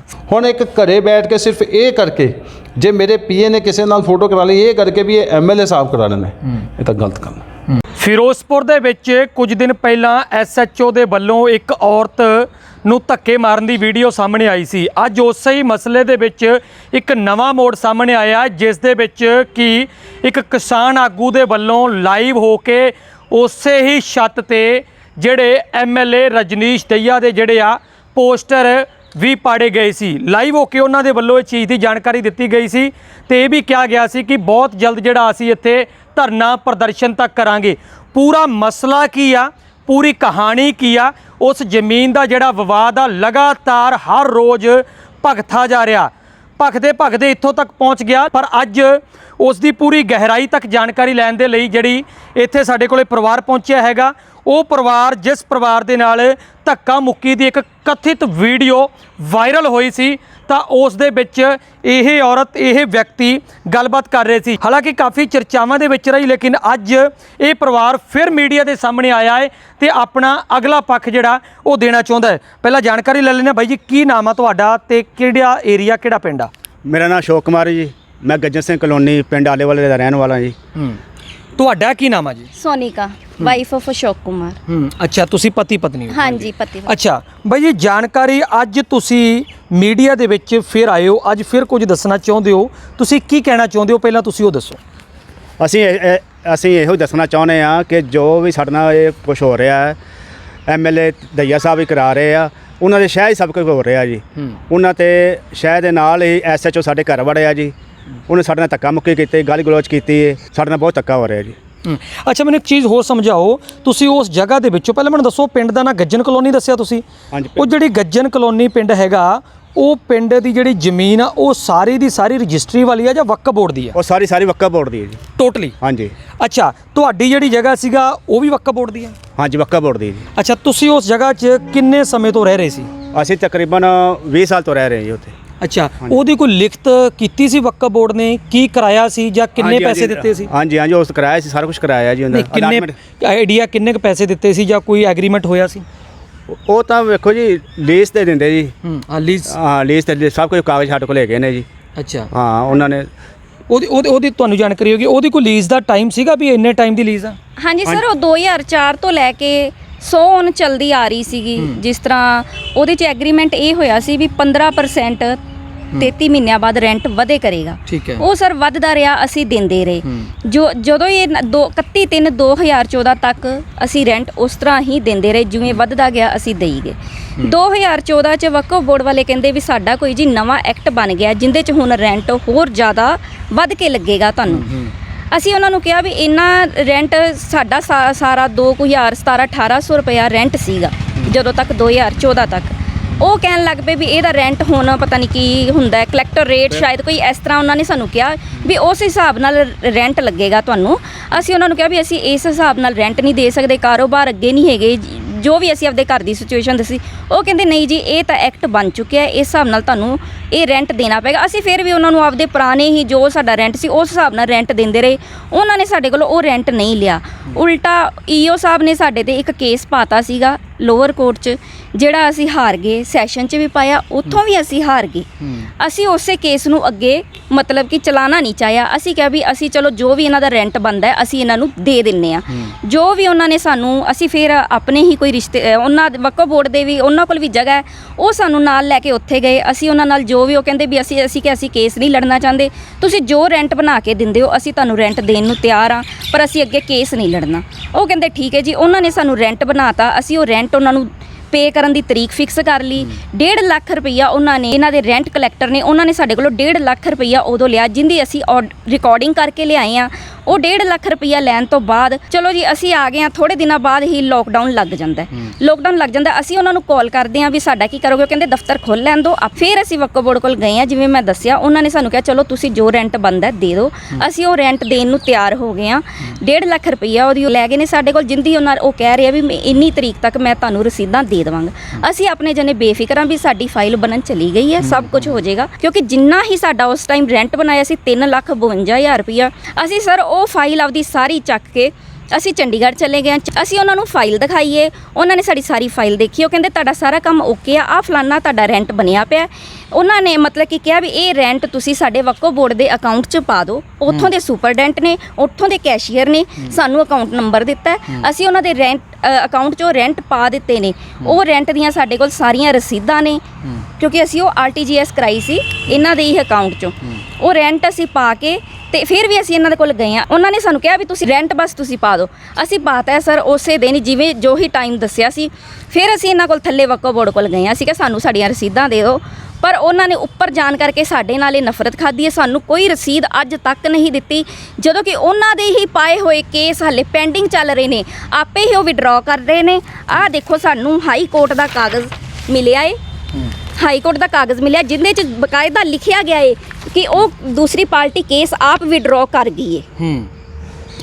ਫਿਰ ਦੂਸਰੀ ਗੱਲ, ਇਹ 20 ਦੀ ਗੱਲ ਹੈ, ਤੁਸੀਂ ਪੈਸੇ ਕਿਹੜੇ ਸਾਲ ਚ ਪਾਏ ਆ? ਹਾਂਜੀ ਸਰ, ਇਸੇ ਤਰੀਕ ਨੂੰ ਹੀ ਅਸੀਂ ਪੈਸੇ ਪਾਏ ਉਹਨਾਂ ਦੇ ਅਕਾਊਂਟ। ਕਿੰਨੀ ਅਮਾਉਂਟ ਹੈ ਇਹ? ਇਹ 3,52,891 ਰੁਪਏ। ਅੱਛਾ, ਉਸ ਤੋਂ ਬਾਅਦ ਜਦੋਂ ਤੁਸੀਂ ਇਹ ਫੀਸ ਦੇ ਦਿੰਦੇ ਹੋ, ਉਹ ਕਹਿੰਦੇ ਨੇ ਕਿ ਨਵੇਂ ਕਾਇਦੇ ਕਾਨੂੰਨ ਆ ਗਏ ਨੇ। ਹਾਂਜੀ। ਉਹ ਨਵੇਂ ਕਾਇਦੇ ਕਾਨੂੰਨ ਦੇ ਮੁਤਾਬਕ ਕੇਸ ਜਿਹੜੇ ਆ, ਕੇਸ ਵੀ 19 ਤੱਕ ਚੱਲਦੇ ਰਹਿੰਦੇ ਆ, ਪਰ 19 ਤੋਂ ਬਾਅਦ 20 ਚ ਤੁਸੀਂ ਫਿਰ ਵੀ ਪੈਸੇ ਜਮ੍ਹਾਂ ਕਰਵਾ ਦਿੰਦੇ ਹੋ ਉਹਨਾਂ ਦੇ ਕਹਿਣ ਤੇ, ਅੰਡਰਸਟੈਂਡਿੰਗ ਤੇ। ਪਰ ਜਦੋਂ ਤੁਸੀਂ ਪੈਸੇ ਜਮ੍ਹਾਂ ਕਰਾਉਂਦੇ ਹੋ, ਉਸ ਤੋਂ ਬਾਅਦ ਜਿਹੜੀ ਰਸੀਦ ਹੁੰਦੀ ਆ, ਉਹ ਤੁਹਾਨੂੰ ਰਸੀਦ ਜਾਂ ਫਿਰ ਉਤੋਂ ਦੀ ਜਿਹੜੀ ਅਗਲੀ ਕੋਈ ਐਗਰੀਮੈਂਟ ਜਾਂ ਕੁਝ ਵੀ ਲੀਜ਼ ਸੀ, ਉਹ ਤੁਹਾਨੂੰ ਨਹੀਂ ਦਿੰਦੇ? ਨਹੀਂ ਦਿੰਦੇ ਸਰ, ਨਹੀਂ ਦਿੰਦੇ। ਉਹ ਸਾਨੂੰ ਸਗੋਂ ਹਰਾਸ ਕਰ ਰਹੇ ਨੇ, ਤੁਹਾਡੀ ਥਾਂ ਅਸੀਂ ਫਲਾਣੇ ਨੂੰ ਦੇ ਦਾਂਗੇ। ਕਦੀ ਕਿਸੇ ਦਾ ਨਾਮ, ਸਾਨੂੰ ਨਹੀਂ ਪਤਾ ਉਹ ਸ਼ਹਿਰ ਦੇ ਕਿਹੜੇ ਬੰਦੇ ਕਦੀ ਕਿਸੇ ਦਾ ਨਾਮ ਲੈਂਦੇ ਸੀ, ਕਦੀ ਕਿਸੇ ਦਾ ਨਾਮ ਲੈਂਦੇ ਸੀ ਸਰ। ਉਹ ਸਾਨੂੰ ਇਸ ਤਰ੍ਹਾਂ ਸਗੋਂ ਦਾਅਵੇ ਮਾਰਦੇ ਸੀ ਅੱਗੋਂ। ਅੱਛਾ, ਇੱਕ ਚੀਜ਼ ਹੋਰ ਇਹਦੇ 'ਚ ਨਿਕਲ ਕੇ ਸਾਹਮਣੇ ਆਉਂਦੀ ਆ ਕਿ ਜਦੋਂ ਤੁਹਾਨੂੰ ਉਹਨਾਂ ਨੇ ਰਸੀਦ ਨਹੀਂ ਦਿੱਤੀ ਤਾਂ ਅਸੀਂ ਪੈਸੇ ਦੇਤੇ, ਕਿ ਤੁਸੀਂ ਉਹਨਾਂ ਨਾਲ ਗੱਲ ਕੀਤੀ ਕਿ ਸਾਨੂੰ ਇਹ ਜਿਹੜੀ ਜਗ੍ਹਾ, ਤੁਸੀਂ ਕਬਜ਼ਾ ਤਾਂ ਤੁਸੀਂ ਸੀ, ਤੁਸੀਂ ਉੱਥੇ ਬੈਠੇ ਸੀ, ਤੁਸੀਂ ਉਹਨਾਂ ਨੂੰ ਕਿਹਾ ਨਹੀਂ ਕਿ ਸਾਨੂੰ ਇਹਦੇ ਜਿਹੜੇ ਕਾਗਜ਼ ਪੱਤਰ ਆ ਉਹ ਕੰਪਲੀਟ ਕਰਕੇ ਦਿਓ? ਕਿੰਨੀ ਕੁ ਵਾਰ ਤੁਸੀਂ ਉਹਨਾਂ ਨਾਲ ਗੱਲ ਕੀਤੀ ਹੈ? ਸਰ ਅਸੀਂ ਬਹੁਤ ਵਾਰ ਉਹਨਾਂ ਨਾਲ ਗੱਲ ਕੀਤੀ। ਅੱਛਾ, ਉਹਦੇ ਵਿੱਚ ਫਿਰ ਤੀਜੀ ਧਿਰ ਜਿਹੜੀ ਆ ਉਹ ਕਦੋਂ ਆਈ? ਉਹ ਕਿਹੜੀ ਤਰੀਕ ਨੂੰ ਆਈ? ਜਿਹੜੀ ਏਜੰਸੀ ਦਾ ਰੌਲਾ, ਜਿਸ ਏਜੰਸੀ ਦੀ ਛੱਤ ਤੇ ਜਾਣੀ ਕਿ ਤੁਹਾਡੇ ਘਰ ਦੇ ਨਾਲ ਜਿਹੜੀ ਫਲੈਕਸ ਲੱਗੀ ਆ, ਜਿੱਥੋਂ ਵਿਵਾਦ ਖੜਾ ਹੁੰਦਾ, ਉਹ ਵਿਵਾਦ ਕਿਉਂ ਖੜਾ ਹੁੰਦਾ ਫਿਰ? ਸਰ ਉਹ ਵਿਵਾਦ ਇਸ ਤਰ੍ਹਾਂ ਵੀ ਅਸੀਂ ਤਾਂ ਉੱਥੇ 20 ਸਾਲ ਤੋਂ ਰਹਿ ਰਹੇ ਹਾਂ। ਅਸੀਂ ਹੀ ਉੱਥੇ ਕੰਮ ਕਰ ਰਹੇ ਸੀ। ਥੱਲੇ ਸ਼ੋਰੂਮ ਬਣਿਆ ਹੋਇਆ, ਪਿੱਛੇ ਵਰਕਸ਼ਾਪ ਬਣੀ, ਸਾਡਾ ਕਾਰਾਂ ਦਾ ਹੀ ਕੰਮ ਸੀਗਾ। ਪਰ ਕਰੋਨਾ ਕਾਲ ਕਰਕੇ ਸਾਡੇ ਕੋਲ ਕੰਮਕਾਰ ਦੀ ਕਮੀ ਹੋ ਗਈ। ਲੇਬਰ ਕੋਈ ਨਹੀਂ ਆਈ, ਬਾਅਦ 'ਚ ਵੀ ਨਹੀਂ ਆਈ ਸਰ ਲੇਬਰ ਸਾਡੇ ਕੋਲ। ਅਸੀਂ ਕਿਹਾ ਵੀ ਚਲੋ ਆਪਦੇ ਘਰ ਦਾ ਗੁਜ਼ਾਰਾ ਕਰਨ ਵਾਸਤੇ ਅਸੀਂ ਉਹ ਜਗ੍ਹਾ ਰੈਂਟ ਤੇ ਦੇ ਦਿੰਦੇ ਹਾਂ। ਜਦੋਂ ਇਹਨਾਂ ਨੇ ਰੈਂਟ ਤੇ ਲਈ, ਇਹ ਬਹੁਤ ਭਰਪੀ ਸੀਗੇ, ਬਹੁਤ ਸਾਡੇ ਨਾਲ ਵਧੀਆ ਗੱਲਾਂ ਕਰਦੇ ਸੀ। ਸੀਗਾ ਚਲੋ ਸਾਡੀ ਰੋਟੀ ਦਾ ਗੁਜ਼ਾਰਾ ਵਧੀਆ ਚੱਲਣ ਲੱਗ ਜਾਏਗਾ। ਪਰ ਸਰ ਇਹਨਾਂ ਨੇ ਅੰਦਰੋਂ ਅੰਦਰੀ ਹੀ ਉਹਨਾਂ ਨਾਲ ਗਿਟਮਿਟ ਕਰਕੇ ਗਲਤ ਤਰੀਕੇ ਨਾਲ ਪੈਸੇ ਭਰ ਕੇ ਆਪਦੇ ਨਾਮ ਥਾਂ ਕਰਾ ਲਈ। ਜਦੋਂ ਕਿ ਆ ਦੇਖੋ ਤੁਸੀਂ ਕੇਸ ਅਸੀਂ ਤੁਹਾਨੂੰ ਜਿਹੜਾ ਦਿਖਾ ਰਹੇ ਆ, ਇਹ ਹਲੇ ਸਾਡਾ ਕੇਸ ਚੱਲਦਾ ਪਿਆ ਸੀਗਾ, ਪਰ ਉਸ ਤੋਂ ਪਹਿਲਾਂ ਹੀ ਕੇਸ ਚੱਲਦੇ 'ਚ ਹੀ ਇਹ ਇਹਨਾਂ ਦੇ ਨਾਮ ਕਰ ਚੁੱਕੇ ਸੀ, ਜਿੰਦੇ 'ਚ 420 ਹੋਈ ਹੈ ਉਹ ਸਾਡੇ। ਕਿਹੜਾ ਸੰਨ ਆ, ਕਿਹੜੇ ਸੰਨ ਦੇ ਵਿੱਚ ਕੀਤੀ ਸੀਗੀ? 20 ਦੀ ਗੱਲ ਹੀ ਹੋਏਗੀ ਸਰ। ਇਹਨਾਂ ਦੇ ਨਾਲ ਕੀਤੀ, ਹਾਂ 20 ਚ ਕੀਤੀ, 20 ਚ ਕਰਤੀ ਸਰ ਇਹਨਾਂ ਅੱਛਾ, ਨੇ। 20 ਦੇ ਵਿੱਚ ਜਿਹੜੀ ਜਗ੍ਹਾ ਉਹ ਏਜੰਸੀ ਦਾ ਤੁਸੀਂ ਨਾਮ ਲੈ ਰਹੇ ਹੋ ਸ਼ੋਰੂਮ ਦਾ, ਹਾਂਜੀ। ਉਸ ਸ਼ੋਰੂਮ ਨੂੰ ਜਿਹੜੀ ਲੀਜ਼ ਆ ਕੀ ਉਹ ਵਕਫ ਬੋਰਡ ਨੇ ਲਿਖ ਕੇ ਦੇ ਦਿੱਤੀ ਹੈ? ਹਾਂਜੀ ਲਿਖ ਕੇ ਦੇ ਦਿੱਤੀ ਸਰ, ਸਾਡੇ ਕੋਲ ਉਹ ਵੀ ਕਾਗਜ਼ ਹੈਗੇ। ਅੱਛਾ, ਜਾਨੀ ਕਿ ਉਹਨਾਂ ਨੂੰ ਮਿਲ ਚੁੱਕੀ ਹੈ? ਮਿਲ ਚੁੱਕੀ। ਅੱਛਾ, ਉਹ ਜਿਹੜੇ ਸ਼ੋਰੂਮ ਵਾਲੇ ਉੱਥੇ ਬੈਠੇ ਆ ਕਿ ਉਹ ਇਸ ਕਰਕੇ ਉੱਥੇ ਬੈਠੇ ਆ ਕਿ ਸਾਡੇ ਕੋਲ ਤਾਂ ਲੀਜ਼ ਆ, ਅਸੀਂ ਤਾਂ ਪੈਸੇ ਭਰ ਕੇ, ਕਿ ਉਹਨਾਂ ਨੇ ਪੈਸੇ ਭਰ ਕੇ ਲੀਜ਼ ਲਈ ਹੋਊਗੀ ਨਾ ਉਹਨਾਂ ਨੇ ਵੀ? ਪੈਸੇ ਭਰੇ ਸਰ ਉਹਨਾਂ ਨੇ ਵਕਫ ਬੋਰਡ ਨੂੰ, ਜਦੋਂ ਸਾਡਾ ਪਹਿਲਾਂ ਜਮਾ ਹੈ ਉਹਨਾਂ ਦਾ ਲੈਣਾ ਬੰਦਾ ਹੀ ਨਹੀਂ। ਸਾਡੇ ਕੋਲ ਅਸੀਂ 17/8 ਨੂੰ ਪੈਸੇ ਪਾ ਰਹੇ ਆ, ਉਹਨਾਂ ਨੂੰ ਲੀਜ਼ ਕਦੋਂ ਹੋ ਰਹੀ ਹੈ? 11ਵੇਂ ਮਹੀਨੇ। ਸਾਡੀ 8ਵੇਂ ਮਹੀਨੇ ਰੈਂਟ ਰੂੰਟ ਸਭ ਕੁਝ ਪੇ ਹੈ, ਪਰ ਉਹ ਕਦੋਂ ਲੈ ਰਹੇ ਆ? 11ਵੇਂ ਮਹੀਨੇ। ਜੇ ਸਾਡੀ ਲੀਜ਼ ਕੈਨਸਲ ਹੁੰਦੀ, ਸਾਨੂੰ ਕੋਰਟ ਰਾਹੀਂ ਆਰਡਰ ਆਣੇ ਸੀ, ਬਕਾਇਦਾ ਸਾਡੇ ਤੋਂ ਕਬਜ਼ਾ ਲੈਣ ਵਾਸਤੇ ਬੈਲਫਾਨਾ ਸੀ, ਪੁਲਿਸ ਆਣੀ ਸੀ, ਸਾਡੇ ਕੋਲ ਉਹਨਾਂ ਨੇ ਤਾਲੇ ਆਪਦੇ ਲਾਣੇ ਸੀ, ਸਾਡੇ ਸਾਈਨ ਹੋਣੇ ਸੀ ਵੀ ਅਸੀਂ ਕਬਜ਼ਾ ਲੈ ਚੁੱਕੇ ਹਾਂ, ਫਿਰ ਉਹਨਾਂ ਦੇ ਨਾਮ ਹੋਣੀ ਸੀ। ਅੱਛਾ, ਫਿਰ ਇਹ ਜਿਹੜਾ ਵਿਵਾਦ ਆ ਫਲੈਕਸ ਵਾਲਾ, ਇਹ ਕਦੋਂ ਛਿੜ ਗਿਆ? ਸਰ ਇਹ 23 ਤਰੀਕ ਦੀ ਗੱਲ ਹੈ, ਦੀਵਾਲੀ ਤੋਂ ਇੱਕ ਦਿਨ ਪਹਿਲਾਂ ਦੀ। ਅਸੀਂ ਆਪਣੇ ਘਰੇ ਪਹਿਲਾਂ ਇਹ ਲੜਕੇ ਜਿਹੜੇ ਫਲੈਕਸ ਵਾਸਤੇ ਆਏ 22 ਤਰੀਕ ਨੂੰ ਆਏ ਸਾਡੇ ਕੋਲ ਸ਼ਾਮ ਨੂੰ। ਅਸੀਂ ਉਹਨਾਂ ਨੂੰ ਕਿਹਾ ਵੀ ਅਸੀਂ ਇਹ ਫਲੈਕਸ ਨਹੀਂ ਲੱਗਣ ਦੇਣਾ, ਅਸੀਂ ਆਪਣੀ ਛੱਤ ਤੇ ਕੋਈ ਵੀ ਸਿਆਸੀ ਫਲੈਕਸ ਨਹੀਂ ਲੱਗਣ ਦੇਣਾਗਾ। ਅਸੀਂ ਇਹ ਜਿਨ੍ਹਾਂ ਦਾ ਬੋਰਡ ਲੱਗਾ ਸੀ ਉਹਨਾਂ ਨੂੰ ਫੋਨ ਕਰ ਚੁੱਕੇ ਹਾਂ। ਉਹ ਜੀ ਐਸਕੇ ਵਾਲਿਆਂ ਤੋਂ ਆਏ ਸੀ, ਉਹ ਵੀ ਸਾਡੇ ਘਰੇ ਜਿਸ ਤਰ੍ਹਾਂ ਐਸਐਚਓ ਸਾਹਿਬ ਸਿੱਧਾ ਆ ਗਏ ਨੇ, ਇਸ ਤਰ੍ਹਾਂ ਹੀ ਉਹ ਵੀ ਸਾਡੇ ਘਰੇ ਮੁੰਡੇ ਸਿੱਧੇ ਹੀ ਆ ਗਏ ਸੀ। ਅਸੀਂ ਉਹਨਾਂ ਨੂੰ ਕਿਹਾ ਤੇ ਉਹ ਚਲੋ ਜੀ ਉਸ ਟਾਈਮ ਤਾਂ ਉਹ ਚਲੇ ਗਏ ਨੇ। ਅਗਲੇ ਦਿਨ ਸਵੇਰੇ 11:15 ਦੇ ਕਰੀਬ ਉਹ ਲੜਕੇ ਫੇਰ ਆ ਗਏ ਨੇ, ਉਹਨਾਂ ਦੇ ਹੱਥ 'ਚ ਫਲੈਕਸ ਫੜੇ ਹੋਏ ਸੀ। ਮੈਂ ਉੱਪਰ ਆਪਣੇ ਘਰੇ ਕੱਪੜੇ ਧੋ ਰਹੀ ਹਾਂ, ਮੈਂ ਆਵਾਜ਼ ਮਾਰੀ ਹੈ ਵੀ ਕੀ ਕਰਨ ਆ ਰਹੇ ਹੋ? ਸਿੱਧਾ ਹੀ ਪੌੜੀਆਂ ਚੜ੍ਹ ਰਹੇ ਸਰ, ਉਹ ਵੀ ਪੌੜੀਆਂ ਚੜ੍ਹ ਰਹੇ। ਮੈਂ ਉਹਨਾਂ ਨੂੰ ਰੋਕਿਆ ਵੀ ਇੱਥੇ ਹੀ ਰੁਕ ਜਾਓ, ਤੁਸੀਂ ਉੱਪਰ ਨਹੀਂ ਆਣਾ। ਤੇ ਉਹ ਕਹਿੰਦੇ ਜੀ ਅਸੀਂ ਫਲੈਕਸ ਲਾਣਾ ਹੈ। ਮੈਂ ਕਿਹਾ ਰਾਜੇ ਅਸੀਂ ਕੱਲ ਹੀ ਰੋਕਤਾ, ਤੁਸੀਂ ਫਲੈਕਸ ਨਹੀਂ ਲਗਾਉਣਾ ਇਹ। ਚਲੋ ਉਹ ਇੱਕ ਵਾਰੀ ਰੁਕ ਗਏ ਨੇ, ਫਲੈਕਸ ਉਹਨਾਂ ਨੇ ਥੱਲੇ ਪਾਸੇ ਤੇ ਰੱਖਦੇ ਨੇ। ਤੇ ਉਹ ਮਤਲਬ ਕਿ ਥੋੜੀ ਦੇਰ ਰੁਕੇ ਨੇ, 3 ਮੁਲਾਜ਼ਮ ਉਹਨਾਂ ਨੇ ਸੱਦ ਲਿਆ। ਪਤਾ ਨਹੀਂ ਉਹਨਾਂ ਨੇ ਸੱਦਿਆ ਜੀ ਕਿੰਨੇ ਸੱਦਿਆ, ਸਾਨੂੰ ਲੱਗਦਾ ਉਹਨਾਂ ਨੇ ਹੀ ਸੱਦ ਲਏ। ਕਿ ਮੁਲਾਜ਼ਮ ਆ ਗਏ ਨੇ, ਉਹ ਪਤਾ ਨਹੀਂ ਨਾਮ ਨਹੀਂ ਉਹਨਾਂ ਦਾ ਪਤਾ। ਉਹ ਫਲੈਕਸ ਵਾਲਿਆਂ ਕੋਲ ਹੀ ਪੌੜੀ ਸੀ, ਜਿਨ੍ਹਾਂ ਨੂੰ ਮੁਲਾਜ਼ਮ ਆਂਦੇ ਕਹਿੰਦੇ ਜੀ ਪੌੜੀ ਲਾਓ, ਇੱਧਰ ਫਲੈਕਸ ਕਿਵੇਂ ਨਹੀਂ ਲੱਗਣ ਦਿੰਦੇ। ਅਸੀਂ ਉਹਨਾਂ ਨੂੰ ਕਿਹਾ ਵੀ ਪੌੜੀ ਨਹੀਂ ਤੁਸੀਂ ਕਿਸੇ ਘਰੇ ਲਾ ਸਕਦੇ ਇਸ ਤਰ੍ਹਾਂ। ਸਰ ਉਹ ਇਸ ਗੱਲ ਤੇ ਉਹਨਾਂ ਨੇ ਕੋਈ ਖਾਸ ਰਿਐਕਟ ਨਹੀਂ ਕੀਤਾ। ਉਹ ਉੱਪਰ ਆ ਗਏ ਨੇ, ਉਹ ਸਾਨੂੰ ਪੁੱਛਿਆ ਉਹਨਾਂ ਨੂੰ, ਅਸੀਂ ਉਹਨਾਂ ਨੂੰ ਦੱਸਿਆ ਵੀ ਸਾਡਾ ਇਸ ਤਰ੍ਹਾਂ ਰੋਲਾ ਚੱਲ ਰਿਹਾ, ਜਿਸ ਕਰਕੇ ਅਸੀਂ ਕੋਈ ਫਲੈਕਸ ਨਹੀਂ ਲੱਗਣ ਦੇਣਾ ਇੱਥੇ। ਤੇ ਉਹ ਮਤਲਬ ਕਿ ਕਹਿੰਦੇ ਵੀ ਅਸੀਂ ਸਾਨੂੰ ਤਾਂ ਐਸਐਚਓ ਸਾਹਿਬ ਨੇ ਭੇਜਿਆ, ਅਸੀਂ ਐਸਐਚਓ ਸਾਹਿਬ ਨੂੰ ਫੋਨ ਕਰਦੇ ਹਾਂ। ਅਸੀਂ ਕਿਹਾ ਤੁਸੀਂ ਕਰ ਲਓ। ਐਸਐਚਓ ਸਾਹਿਬ ਜਦੋਂ ਆਏ ਨੇ, ਉਹ ਘਟਨਾ ਤਾਂ ਫਿਰ ਸਭ ਨੇ ਦੇਖੀ ਹੈ ਸਰ। ਅੱਛਾ, ਇੱਕ ਚੀਜ਼ ਇਹਦੇ 'ਚ ਨਾ ਹੋਰ ਸਾਹਮਣੇ ਆਉਂਦੀ ਆ, ਦੇਖੋ ਜਿਹੜੇ ਫਲੈਕਸ ਬੋਰਡ ਕਿਹਦੇ ਸੀਗੇ, ਮਤਲਬ ਕਿਹਦੀ ਫੋਟੋ ਸੀਗੀ? ਉਹ ਸਰ ਰਜਨੀਸ਼ ਦਈਆ ਜੀ ਦੇ ਸੀ। ਅੱਛਾ, ਪਹਿਲਾਂ ਉੱਥੇ ਰਾਜਨੀਤਿਕ ਫਲੈਕਸ ਲੱਗਦੇ ਸੀ? ਸਰ ਇੱਕ ਵਾਰੀ ਲੱਗਾ ਕਿਉਂਕਿ ਪਿੱਛੇ ਉਹਦਾ ਕਿਰਾਇਆ ਤੁਸੀਂ ਲੈਂਦੇ ਸੀ? ਹਾਂਜੀ ਅਸੀਂ ਕਿਰਾਇਆ ਲਿਆ। ਅੱਛਾ, ਕਿੰਨੇ ਟਾਈਮ ਤੋਂ ਲੱਗਾ ਸੀ ਉਹ? ਸਰ ਉਹ 5 ਸਾਲ ਹੋ ਗਏ ਸਾਨੂੰ ਅੱਛਾ, ਹੁਣ ਜੋ ਫਲੈਕਸ ਬੋਰਡ ਲੱਗਾ ਉੱਥੇ ਲਾਇਆ ਜਾਂ ਜਿਨ੍ਹਾਂ ਵੱਲੋਂ ਲਾਇਆ? ਸਰ ਉਹ ਕਹਿੰਦੇ ਸੀ ਐਮਐਲਏ ਸਾਹਿਬ ਦਈਆ ਜੀ ਨੇ ਭੇਜਿਆ ਸਾਨੂੰ। ਅੱਛਾ, ਹੁਣ ਵਿਵਾਦ ਇੱਥੇ ਸ਼ੁਰੂ ਹੋ ਗਿਆ ਕਿ ਜਿਹੜੇ ਸ਼ੋਰੂਮ ਵਾਲੇ ਆ, ਏਜੰਸੀ ਵਾਲੇ ਆ, ਉਹਨਾਂ ਦੇ ਕੋਲੇ ਜਿਹੜੀ ਲੀਜ਼ ਆ ਉਹ ਤੁਸੀਂ ਦੇਖੀ ਆ, ਕਾਗਜ਼ ਤੁਸੀਂ ਕਢਵਾ ਕੇ ਕਿਤੋਂ ਦੇਖੇ ਕਿ ਉਹਨਾਂ ਕੋਲੇ ਹੈ ਔਰ ਕਿੰਨੇ ਸਮੇਂ ਤੱਕ ਦੀ ਹੈ? ਇਹਦੇ ਬਾਰੇ ਤੁਹਾਨੂੰ ਕੁਝ ਪਤਾ? ਇੰਨੀ ਨਹੀਂ ਸਾਨੂੰ ਨੌਲੇਜ, ਪਰ ਉਹ ਕਹਿ ਰਹੇ ਸਾਡੇ ਕੋਲ ਲੀਜ਼ ਹੈ। ਹਾਂਜੀ, ਹੁਣ ਉਹ ਕਹਿੰਦੇ ਆ ਵੀ ਲੀਜ਼ ਹੈ। ਦੇਖੋ ਐ ਤਾਂ ਕੋਈ ਵੀ ਪਰਮਾਨੈਂਟ ਨਹੀਂ ਬੈਠ ਸਕਦਾ, ਤੁਹਾਨੂੰ ਵੀ ਪਤਾ ਕਾਗਜ਼ ਕਿਸੇ ਕੋਲੇ ਹੋਊਗਾ।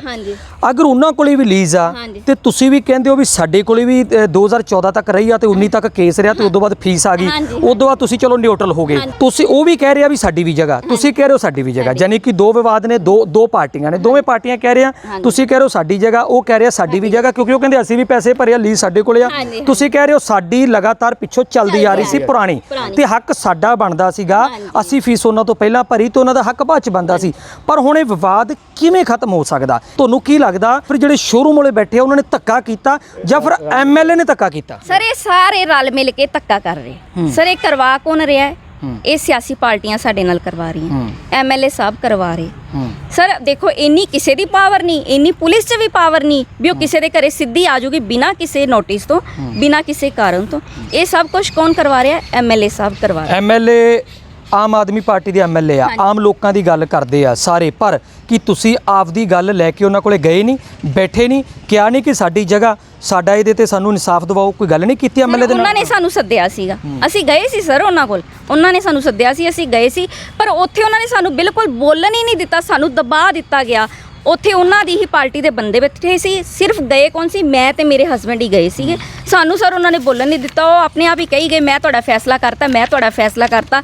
ਬਸ ਸਾਡੇ ਨਾਲ ਇਹੀ ਕੁਝ ਹੋਇਆ। ਉਹਨੂੰ ਇਹਨਾਂ ਨੇ ਕਹਿਤਾ ਤੂੰ ਬੋਰ ਕਰਾ ਲੈ, ਤੂੰ ਸਰ ਸਾਡੇ ਪੱਕੇ ਫਰਸ਼ ਲੱਗੇ, ਡਬਲ ਪੱਕੇ ਫਰਸ਼ ਲੱਗੇ। ਪਹਿਲਾਂ ਨੀਚੇ ਇੱਟਾਂ ਲੱਗੀਆਂ, ਉੱਪਰ ਰੋੜੀ ਵਾਲਾ ਫਰਸ਼ ਪਾਇਆ ਆ। ਉਹ ਕਹਿ ਰਿਹਾ ਜੀ ਮੈਂ ਉਹ ਲਾਣੇ ਐ, ਇੰਟਰਲੌਕਿੰਗ ਲਵਾਉਣੀ ਹੈ, ਤੂੰ ਲਵਾ ਲੈ, ਤੂੰ ਫਲਸ਼ਾਂ ਬਣਾਉਣੀ ਹੈ ਬਣਾ ਲੈ। ਜਦੋਂ ਕਿ ਸਾਡੇ 4 ਬਾਥਰੂਮ ਬਣੇ ਆ ਸਰ, ਬੋਰ ਸਾਡੇ ਹੋਏ ਆ, ਵਾਟਰ ਸਪਲਾਈ ਦਾ ਸਾਡੇ ਕੋਲ ਸਾਰੀ ਬਿਲਡਿੰਗ ਅਸੀਂ ਬਣਾਈ ਹੈ ਵਾਟਰ ਸਪਲਾਈ ਦਾ ਸਾਡੇ ਕੋਲ ਕਨੈਕਸ਼ਨ ਹੈ, ਸਭ ਕੁਝ ਉੱਥੇ ਠੀਕ ਹੈ। ਤੇ ਪਰ ਫਿਰ ਵੀ ਨਹੀਂ, ਉਹ ਉਹਦੀ ਹੀ ਸਾਈਡ ਲੈ ਰਹੇ ਨੇ।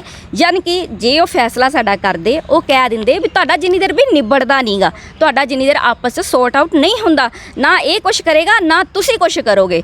ਉਹ ਸਾਨੂੰ ਇਸ ਤਰ੍ਹਾਂ ਦੀ ਸਾਡੇ ਨਾਲ ਉਹਨਾਂ ਨੇ ਕੋਈ ਗੱਲ ਕੀਤੀ ਨਹੀਂ ਸਰ। ਸਾਨੂੰ ਤਾਂ ਬਸ ਨਾ ਉਲਟਾ ਧਮਕੀਆਂ ਹੀ ਮਿਲਦੀਆਂ ਰਹੀਆਂ। ਕੀ ਨੇ ਦਿੱਤੀਆਂ ਤੁਹਾਨੂੰ? ਸਰ ਅਸੀਂ ਸਵੇਰ ਤੇ ਫਿਰ ਉਹਨਾਂ ਘਰੇ ਗਏ ਆ ਵੀ ਅਸੀਂ ਇਹ ਕੰਮ ਨਹੀਂ ਕਰ ਸਕਦੇ, ਅਸੀਂ ਕੋਈ ਉਹਨਾਂ ਦਾ ਬੋਰ ਨਹੀਂ ਹੋਣ ਦੇਣਾ, ਕੋਈ ਅਸੀਂ ਇੰਟਰਲੌਕਿੰਗ ਟਾਈਲਾਂ ਨਹੀਂ ਲੱਗਣ ਦੇਣੀਆਂ, ਕੋਈ ਅਸੀਂ ਬਾਥਰੂਮ ਨਹੀਂ ਬਣਨ ਦੇਣੇ। ਅਸੀਂ ਦੋਵੇਂ ਜੀ ਉਹਨਾਂ ਦੇ ਘਰੇ ਜਾ ਕੇ ਕਹਿ ਕੇ ਆਏ ਆ। ਕਿੰਨਾ ਦੇ ਐਮਐਲਏ ਸਾਹਿਬ ਦੇ ਅਸੀਂ ਘਰੇ ਜਾ ਕੇ ਕਹਿ ਕੇ ਆਏ ਆ ਵੀ ਅਸੀਂ ਇਹ ਕੁਝ ਨਹੀਂ ਲੱਗਣ ਦੇਣਾ, ਕੁਝ ਨਹੀਂ ਹੋਣ ਦੇਣਾ। ਉਹ ਸਾਨੂੰ ਕਹਿਣ ਲੱਗ ਪਏ ਤੁਸੀਂ ਬੇਵਕੂਫ ਹੋ, ਤੁਹਾਨੂੰ ਸਮਝ ਨਹੀਂ ਲੱਗਦੀ, ਇਹ ਹੈ ਉਹ ਹੈ, ਬਹੁਤ ਕੁਝ ਬੋਲੇ।